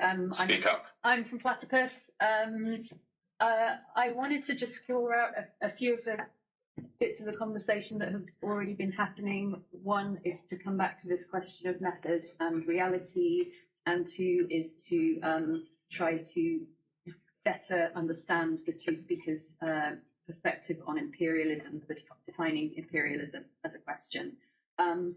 My understanding of Lenin's take on imperialism, the reality he's dealing with is, yes, it's World War I, but also the mass growth and development of a working class movement for socialism. And he's making that intervention there, the fight against social chauvinists, as people have been saying, is in the context of a mass working class movement. And he is critiquing both fellow Marxists, Hilferding, and also liberal like Hobson, to try to better articulate what that historical moment, what the possibilities are in that historical moment, and that imperialism as the highest stage of capitalism, as he describes it, is a moment of crisis and of the potential for socialism. That being the kind of necessary aspect of how he's understanding imperialism at that moment is that it's overripe for a socialist revolution, and that socialism feels imminently possible in that moment, materially, due to forces on the ground. So I want to understand better from both speakers how you apply your perspective on imperialism today in the absence of a mass working class movement for socialism. And I guess to follow up on what my comrade behind me was saying, there seemed to be some acknowledgement from the speakers that wasn't imminently possible, but it's still not quite clear to me what that means. Okay, thank you. Back to the first side, supporter of the BT. Yes. Good, have you got the microphone? Yeah, so you are Mr. Microphone. I am. I'm loud though. Okay. So I check. Anyway, so the question of counterposing some kind of abstract revolutionary orientation to the working class versus taking a position in a military conflict is a false one. I mean, if we look at how we got to this place, right, it was a series of provocations by NATO imperialism against Russia. Yes? First, former Warsaw countries all signed up for NATO. Number two, $5 billion for the Maidan coup, which not a word from Spartacist League today on, to change a corrupt but democratically elected government in Ukraine into basically a Galician nationalist government which sought civil war against the East. And they wanted to be integrated into the NATO machine. Training, equipment, this was preparation for war, right? So what's the third event that comes out of this? There was attempts at peace. The two Minsk Accords, which tried to establish some autonomy for the eastern provinces. Like even the German chancellor, former German chancellor, has admitted that we were just buying time, to build up the Ukrainian military forces under NATO so we can go after Russia. So I think everybody in this room should agree with the statement that while the Russian special military operation was tactically aggressive, it was fundamentally defensist. I mean, this should be of no surprise to anybody. So what is in the interests of the workers? Like, sometimes a military defeat does generate political upheaval. Like, look at the military junta in Argentina, which went on an adventurous war to conquer an island filled with sheep herders, to establish, to brandish up the authority of the regime. Yes, they faced British. They faced the British military. They were defeated. What happened immediately after that? They were overthrown by a popular uprising. That's a historical fact. Okay. Now, it's interesting that the Spartacist League changed their position on that, but the original Spartacist League position on that was quite correct in its analysis and in the facts of on the ground. So, I think that this artificial dichotomy of orientation to the working class versus strategic understanding. Okay. Thank you. It's a false one. Okay, supporter of the Spartacist League. So people can speak again for a second time if they wish. Okay, yes. Back at the front.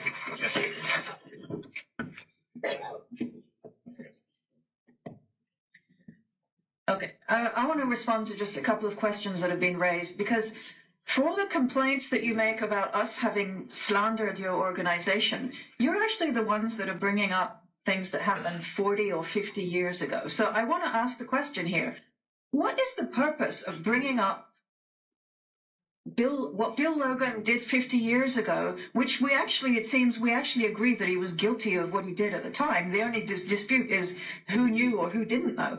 How does any of this help to arm the working class for today's struggles? I don't see any way, shape, or form in which this is useful. It's about arming you for today's struggle. Hold on. It's my speaking time. So honestly, I want to ask, I think the discussion shows clearly that we have here two different types of organization. Our organization, after the work that we've done in the last 3 years, sets as its goal to be an active factor of intervention in the workers' movement to fight for the politics that we have put forward here on Ukraine. So, for example, it's not just words out of Vincent's mouth. We have fought for this in the trade union movement, in the working class. Like, we actually believe that it is possible and that we should be a revolutionary factor. My second point is, and this goes for both the Bolshevik Tendency and Platypus, you seem to have unity on the question that there is nothing that the working class can do today at all. But the thing is, if you're a revolutionary, it is your task to actually set forth and lead the working class in what needs to be done next. So, for example, during the strike movement last year in this country, at every stage of the strike movement, we put forward what does the working class need to do next in order to win this strike. Because it's in the interests of the British working class to win these strikes, and it's in the interest of furthering the struggle for workers' revolution that these strikes be won, and at each stage we put forward what tactics are necessary. We're doing the same thing today over the Gaza war. We're putting forward what is it that workers need to fight for in Palestine, in Israel, and in Britain in order to defeat the Zionist state. And that's infinitely more important than having a debate over the 1948 war, which we will go back and review, but really where we start from is, what is your program today? What are you fighting for? Okay. Now I'm going to recognize the speaker of neither side, supporter of neither side, the gentleman in the yellow shirt there. My name's Alec Gilchrist.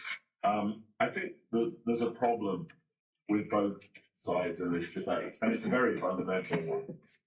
But the failure to understand that the situation we're in today most closely resembles the early phases of World War I. And the reason for that is that China is an imperialist country. It is a capitalist country. And Russia is attempting to restore its imperial position. It occupies a position analogous to Japan in 1895 to 1910. The definition of an imperialist country is not achieved by totting up the figures for export or import of capital. If we'd used that method, if Lenin had used that method in the First World War, then he would have drawn the conclusion that Russia wasn't really an imperialist country. And he took exactly the opposite attitude because he understood the significance of Russia as a great industrial power and as an ally of the countries that invested in it, Britain and France, and the role that it was seeking to play as to become one of the first rank, if you like.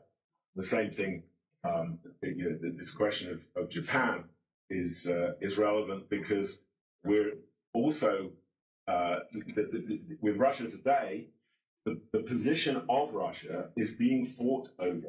It's a dynamic question. It's not a question of static analysis, and it's not exhausted by whether or not bombs are dropping on the Russian territory. This war being fought in Ukraine is a proxy war. A proxy war means that it's exactly the same issues are being fought over, but they are being fought displaced in terms of the geography, and they are being fought indirectly in terms of the forces that are being deployed, particularly on the NATO side because of the use of Ukraine. But it is a war between two imperialist powers, one challenging, one dominant, one with a bloc which is being formed between China and Russia, the other with a bloc which is fragile and which is actually faces inter-imperialist fissures and rivalries, particularly with respect to France and Germany. If that is a very fundamental 30 seconds. Thank you. This is a very fundamental difference. The consequence of that analysis is certainly that with respect to Ukraine and Russia, there is no reason for the working class to have a side. No more than there was a reason for the working class to have a side between Austria and Russia, let's say, over the question of Serbia. Thank you. Leave it there. Okay, we're back to the start. So, BT, Roxanne.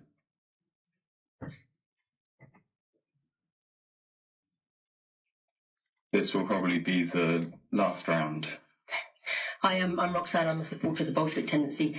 So yeah, we think the SL is wrong in failing to draw the logical conclusions from its own observations that Ukraine is being tragically used as a proxy war of the US and NATO to get at Russia and China.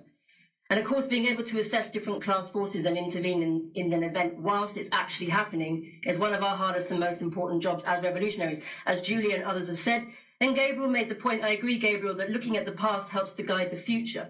So that's why I want to mention another historical example, one of the most important for the Spartacist League, 1979, where we were unique on the Iranian Revolution. There's the revolution word for you. But there, we didn't have a side. The struggle in Iran, unlike that in Ukraine today, was a domestic revolt by Khomeini and his followers against the Shah's regime. But unlike in Ukraine, where massive amounts of money, weapons, intelligence, personnel, etc., are shared in a proxy war, it wasn't actually decisive at that time with US involvement. But now you've thrown out this position, like so many others, one of the most important contributions of the SL historically. In your latest Spartacist number 68, you express outrage that the SL dared to tell the truth about Khomeini at the time, but you admit how reactionary it was. In Iran, there was potential for a fully fledged workers' revolution, but there was no revolutionary leadership. There was not an homogeneous mass following Khomeini either. Those workers, like the 3 million oil workers often operating in dual power situations during and after the February insurrection, were told to go back to work during their strikes by Khomeini. They resisted when they could, but the cowardly and confused left said, let's follow the anti-imperialist leader. They failed to grasp the deadly danger at the time, or didn't want to. And then after not too long, it was too late. The left was decapitated, women's rights were eradicated, etc. The workers needed to consciously struggle against Khomeini as an independent political force, something that you've really emphasized today. But instead, they were politically and physically disarmed by the treacherous left who disorientated those they could have won over, They could have won those oil workers, but they reinforced the illusions of the Islamic fundamentalist leadership rather than challenging them and telling the truth about what Khomeini was. And you condone that in Spartacist 68. Class collaborationism, masked as so-called anti-imperialism, always ends in bloodshed and defeat, which is why I'm bringing up this question, because it's not abstract. We look at history to inform today. We know from history that it always happens. Participating in a movement is not enough. 30 seconds. This program is important. Now, the Iranian USEC, the HKS, recognized this retrospectively in 1983 in a very extensive document, as some others did. But it's easier to look back at the fact. The SL got it right at the time, but now you, comrades SL of 2023, even after the events unfolded exactly as the SL said they would, you still junk this important contribution. So I urge you to reassess that. Okay, thanks. That's time. Spartacist League, anyone who hasn't spoken before? No. Okay, so back to you. All right, Gabriel again. I'll respond to this point on the Iranian Revolution because I actually think it's much more interesting than a lot of the other points that were made by the comrades. So I think we stayed relatively limited in our Spartacists in terms of the Iranian Revolution. Let's be clear. What we are repudiating is not that the left totally betrayed by supporting the mullahs. That is absolutely not what we are putting in question. The left played an absolutely criminal role in the Iranian Revolution, and it was absolutely correct to denounce this. What was the problem with the Spartacist intervention in Iran? Is that it was totally denying that actually imperialism was playing a key role. That the Shah was seen as the agent of the imperialists in Iran, and that one of the important factors bringing the masses into action was the struggle against imperialism. So what was necessary to forge an independent road? It was necessary to understand this, so to be able to drive a wedge between the mullahs and the sentiment in the population. But we did not say a word, like practically no word about this question. You know, Khomeini got a lot of his anti-imperialist credentials by denouncing the U.S. and the Shah, and we totally denied that. And instead, we just kind of equate, the reaction in Iran and reaction in imperialist countries. But it was different. There was different animating forces that were driving the masses, and you had to understand this. What were the forces driving the masses in action to be able to actually effectively break the hold of the mullahs? Okay, thank you. Gentleman at the back there. Do you want to stand up and shout? All right, thanks very much. Can everyone hear me? A bit louder. Can everyone hear me? So I was interested, I'm from Bradford as well, by the way. So I was interested in what Tom had to say about program determining theory. And I'd be interested to hear kind of what people make of that. I mean, specifically, it's a line from Jim Robertson. I'm reminded of another Robertson line about the first four congresses of the Comintern kind of seeming to look down on us in the present, like as if from a mountain. And Robertson also says that the ability to understand the world and the ability to change it are intertwined inextricably.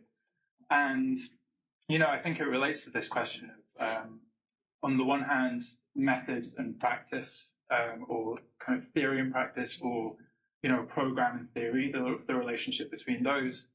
But I'm also not convinced that, you know, you can say that, okay, we need to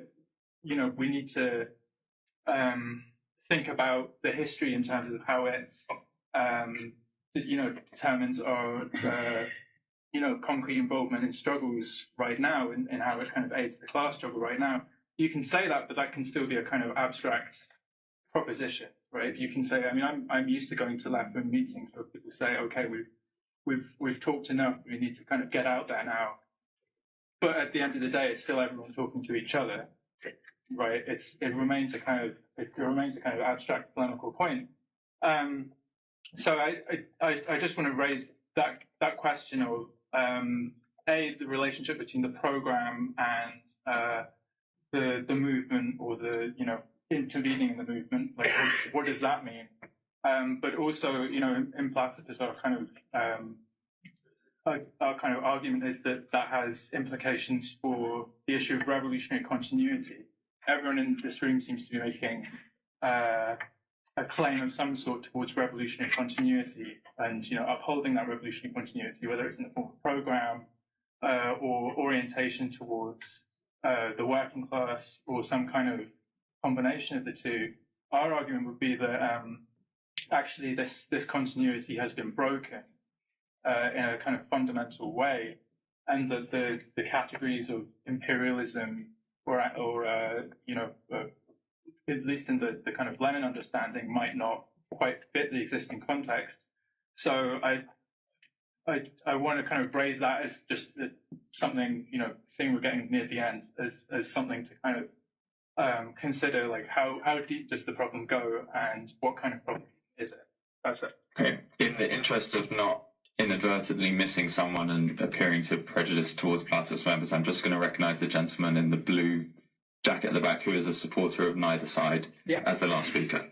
Hi, my name's Chris Taylor. I was in the Spartacist League from 1976 to 1981. And just a warning to the comrades from the Spartacist League: you ignore your history at your peril. And I sense here all kinds of appetites that will take you a long way from any kind of revolutionary path.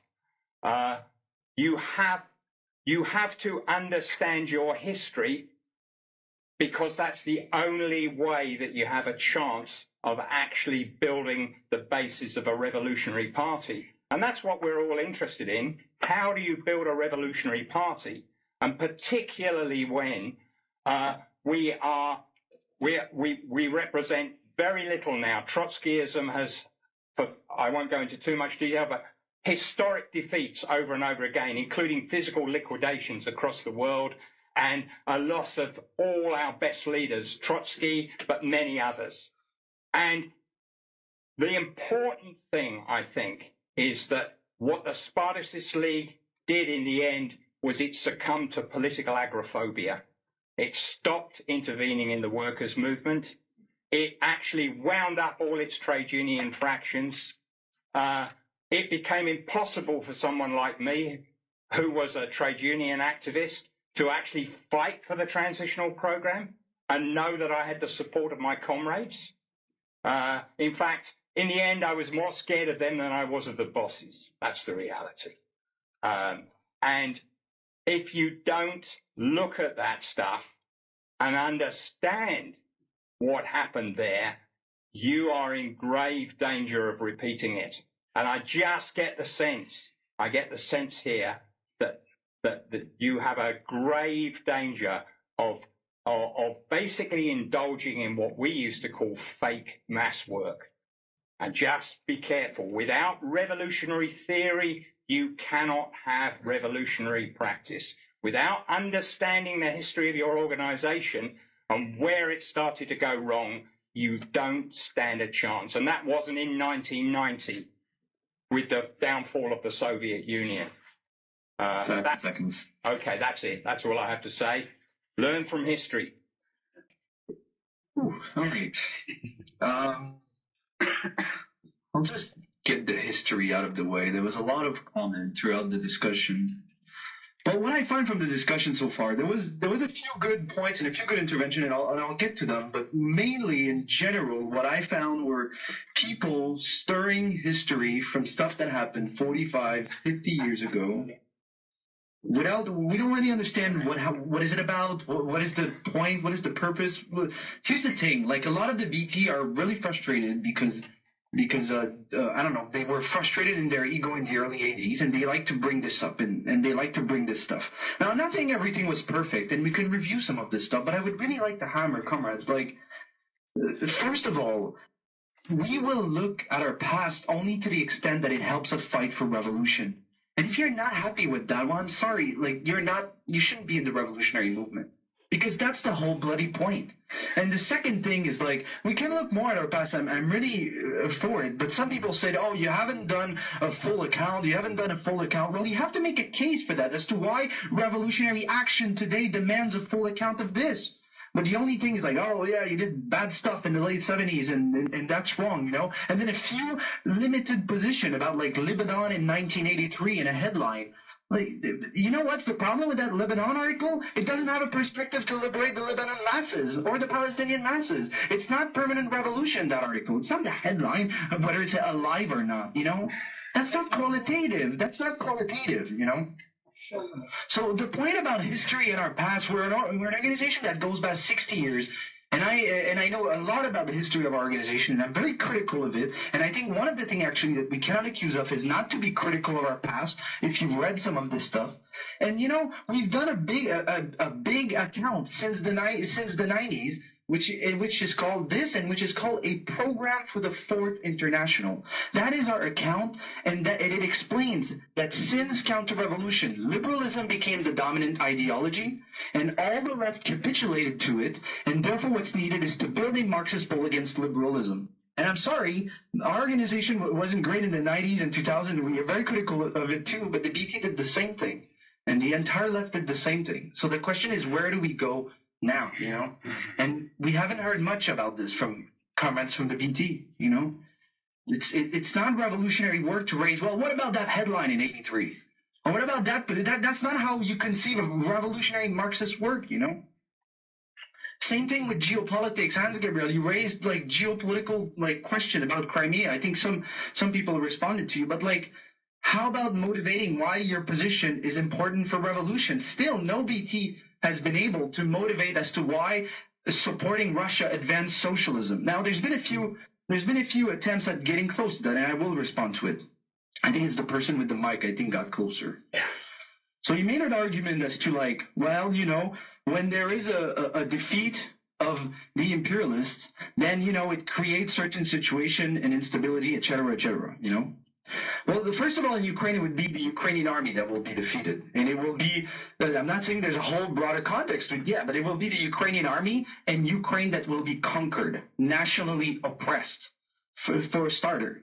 And second, the point about, it is true in general that reverse of policy can create instability, but it's not a guarantee of a revolutionary situation at all. So, for example, there's been a lot of talk about blows, you know.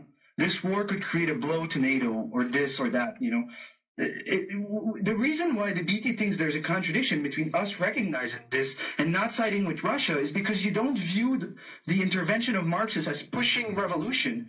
Said it like it's like an objectivist geopolitical thing. So let's take NATO, for example. It is true that this war poses its existence.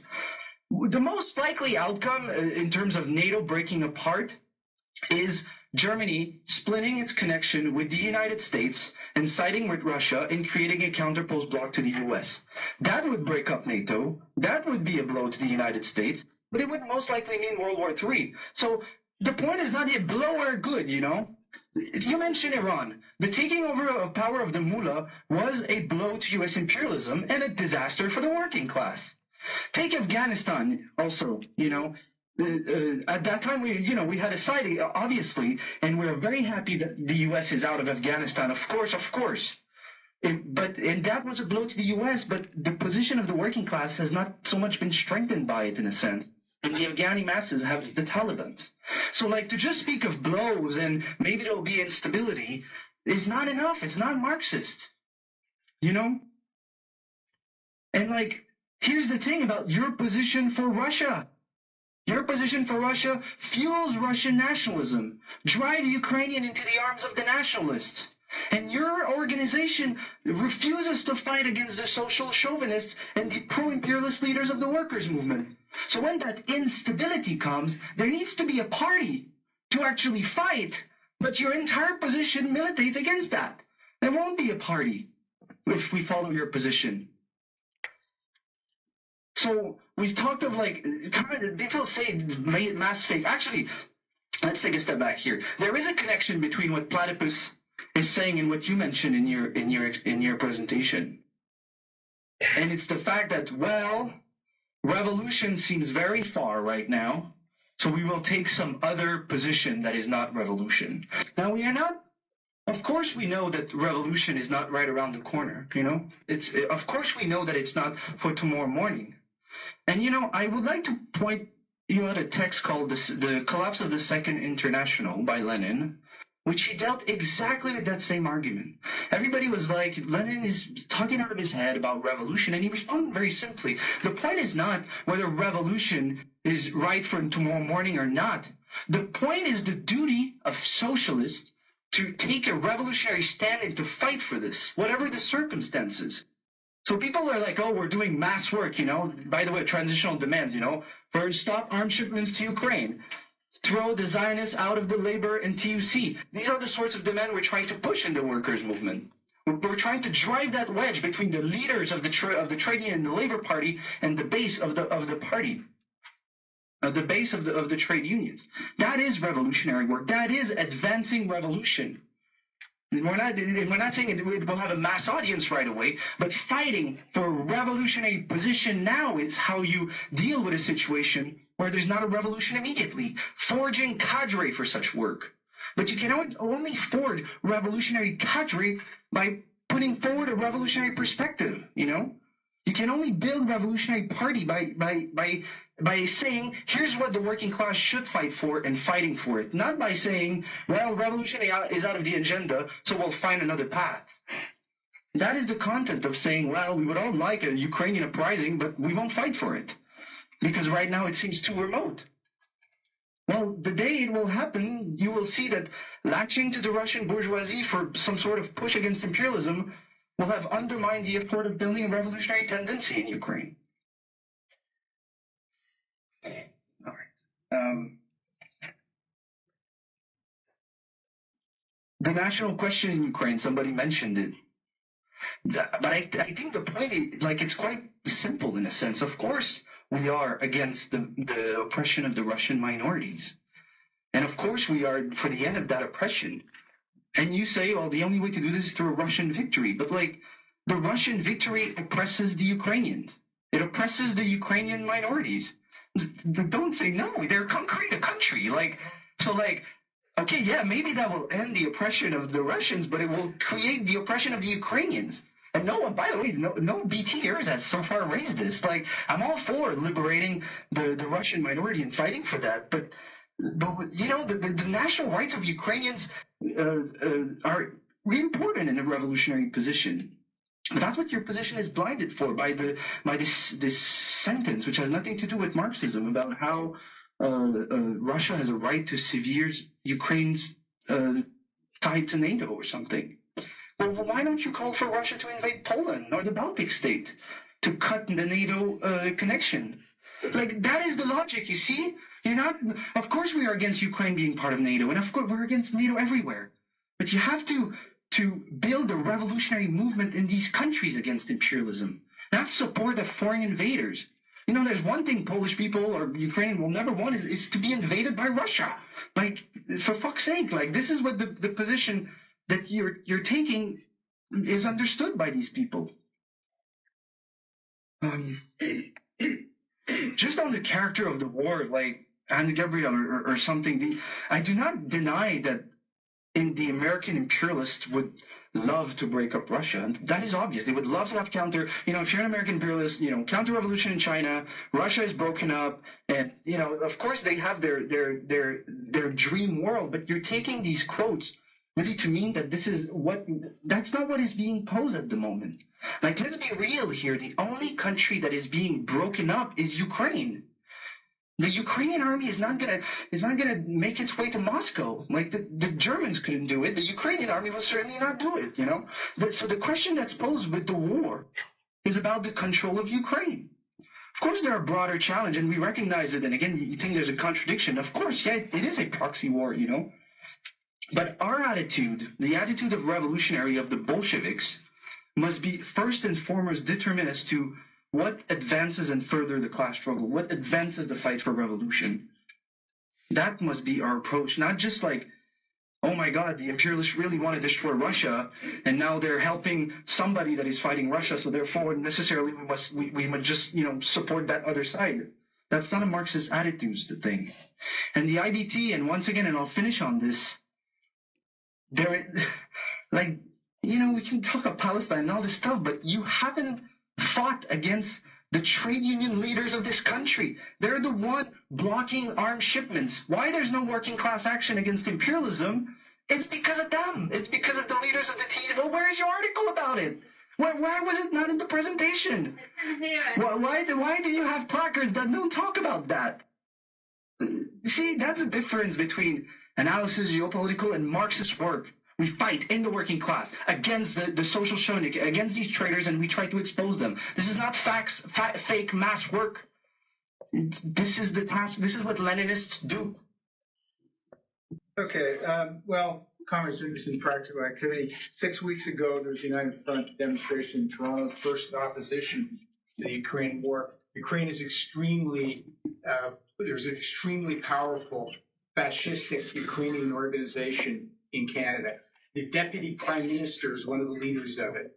There's an enormous amount of pressure, and there was very little resistance. And 6 weeks ago, we had a United Front. 5 different organizations, all claiming to be Marxist, came together. We were one of them. One of the Marxist claimed organizations that wouldn't participate was, guess what? Your section. And why wouldn't they? Well, because the main slogan was, end NATO's proxy war in Ukraine. And it wasn't a proxy war, the comrades thought. Now I hear it is a proxy war. Your organization is in very deep trouble. That's clear. You really don't know where you're going, and you don't seem to want to be, you're not interested in where you came from, how you ended up like this. The Spartacist League is precious to us. But the Spartacist League of the 1960s and 70s that correctly grappled with questions which no other tendency addressed properly. The RT began because it alone in the world understood what was going on in Cuba. And it then successfully addressed it and didn't get everything right, but it successfully addressed all the major issues that came afterwards through the 70s, etc. And there were some very important issues. And we're saying to you now, what about the Mideast wars? Are you for the Arab Revolution like the Pabloites were, like the Helites were? Do you believe that the Arab national bourgeoisies are going to constitute an alternative to the revolutionary working class that's going to solve the problems of, or at least is going to address the national oppression of the Palestinians, etc.? And you're saying you don't really know. And a comrade here says, he responds, well, the article in 1948, which I raised, I didn't raise the one article written by Y. Rad in Workers' Vanguard number 21. I raised the question of the political position the Spartacist League had taken, which we have defended at great length, by the way. If you want to see what we have to say, read our Trotsky's bulletin number 3 against the sophisticated left tabloids of Workers' Power, where we defended the historic Spartacist position on all those questions. You comrades, I guess, don't know. But we're not talking about Y. Rad's article. We're talking about the position. Do we support the Arab bourgeois in 48, 67, 73? You're obviously flirting with saying yes. Then you become tabloids. You're partway there, unfortunately. And we're trying to rescue you. Do the best we can.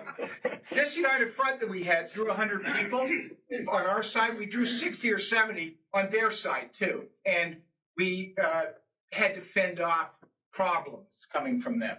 We were actively involved in the world. We're going to be actively involved with the same coalition, with the same demand in front of the Ontario Federation of Labour, 1,000 delegates from every part of the province in 2 weeks. And as far as I know, now probably, maybe, get on the phone or send them a text, and maybe they will join our efforts. But don't talk to us about you're doing real work. Yeah, you may produce a few extra leaflets. Good on you. But you know what real work is? Real work is sinking roots into the trade unions, is building a following in key sectors of the proletariat. And the Spartacist League had that in the 1980s, and that was destroyed. Yes. That was destroyed as a result of the internal cancer, which was manifested very dramatically in the Logan thing. And the reason to study the Logan is that you can read both sides and you can see. And this was a leadership had gone profoundly off the rails. This was a leadership where if the leader had written an article, and if one of the members of the political bureau said that she thought one line in that article was unbalanced, the group should split. What was the and line? she should be slapped around. What was the It's on line? Polanski. That's not healthy. You can't get to a revolution with an organization that operates on that basis. And you say, oh, don't tell me about this stuff's all 40 years ago. It's before I was born. I don't care about it. You don't care about it, but it's going to care about you. And you know what? We've got a tradition, and we can go back and we can say, was it wrong? Were we wrong? I don't think we were wrong in 73. I don't think we were wrong in 67 or 48. But, you know, we can talk about it. I also don't think we were wrong in 83. We were wrong to say that it was a good thing the U.S. Marines got blown out of Lebanon and the French paratroopers. You guys said, well, it's a long time ago. It was the 80s. We want to start in 1990. You have a corrupt organization which purports to be revolutionary Trotskyists that when the U.S. Marine barracks, by the way, there were 241 Marines, that wasn't going to be the end of it. That was the beginning of imperialist military intervention in the Middle East, permanent military installation. And it was defeated by Nasrallah and Hezbollah, their predecessors, their ancestors. We thought it was a good thing. At the time, we said it was a good thing. And you say, well, one line on the front page of Workers' Vanguard? No. There were polemics back and forth, and they're available on our website. Marxism versus social patriotism. And your comrades made some embarrassing mistakes, and they outlined a position which was false. But we welcome the fact that you're critically investigating many of these questions. But that is a key one. A U.S.-based group with U.S. Marine encampment. U.S. Marine encampment is the biggest blow since the war in Vietnam. And you guys, your incorrect leadership said, this is unfortunate. This is a tragedy. When they set up these Challenger mission to put in place the most sophisticated anti-Soviet spy system, and which they still have, which is a material factor leading the war in Ukraine, and it blew up. Workers' Vanguard said it was a tragedy. I'm not blaming you for it. I'm sure you're prepared to disavow it because it was 7 lifers, 7 military. But you've got to address it. You can't just say, well, we're not going to look at anything before 1990. Because the problems arose before 1990. And in Iran, the Spartacist League was right. The slogan, down with the Shah, no to the mullahs. That was right. And the issue in Iran, the reason the mullahs won was that the Iranian left, which was powerful and held all the strategic positions, capitulated. Because they wanted to have a mass movement, because they were run by tabloids. Yeah. And revolutionaries who controlled the oil wells. And it was the Fedayeen, actually, who provided the firepower, who defeated the Shah's hardcore when they came to put down the air cadets. And it was a political problem, and Robertson, to his credit, understood that. He understood it. He could see that this mass anti-imperialist movement, led by guys who wanted to stone homosexuals to death and make women wear masks and have Torah studies replace science, not Torah, but Torah. But yeah, bullshit to me. It's all bullshit. That was a bad thing. And Robertson was right. And we were the only people in the world who said it. And we had a meeting in Toronto, and these fucking mullah lovers came to break it up. And that happened in many places. The Spartacist League was unique in that position, and the Spartacist League was absolutely vindicated. And the 1983 document of the tabloids, which we reproduced substantially in our Marxism versus Islamic fundamentalism, they say that. They don't name the Spartacist League, but they say, if we'd been better, we would have had the following position, and they rank with the Spartacist. But you guys say, well, but they weren't paying enough attention to the national question. It was terrible. In 1990, the Soviet Union going down, you guys that was another one you were setting out you should have a position on. We said we supported the hardline Soviet Stalinist coup against Yeltsin and the CIA and the historic leader of counter-revolution in Russia and the Soviet Union. And the Spartacist League at the time said, well, they're both pro-capital, they're both capitalists. We said they're both capitalists, and the counter-revolution already happened. And we said that August 91 was the decisive moment. 1991 is the decisive moment. And you comrades said, well, it can't be a decisive moment because if it was, then the BT's right. So it was actually 1992. What happened in 1992? Nothing, except that Robertson changed his mind. You got a group where you can't say a line is unbalanced without being threatened with being thrown out. You're shaking your head, but you weren't around. That's in fact what happened. It is in the IDP. I know you're not taking responsibility for it. To your credit, I'm sure now Gabriel can write something and somebody can say, that's unbalanced. And there'll be no bad repercussions. That's a step forward. But politically, your assessment of your own history, you're getting everything wrong. You're throwing away and you're considering throwing away the position on the Middle East. Finally, the way that you're actually going to intervene and change the world is by sinking roots in the working class. I called for that comment because I didn't realize it was Chris Taylor, who I do know. The Spartacist League had those roots. Howard Keeler led an 11-day shutdown of ships on the West Coast. It's resonating to this day.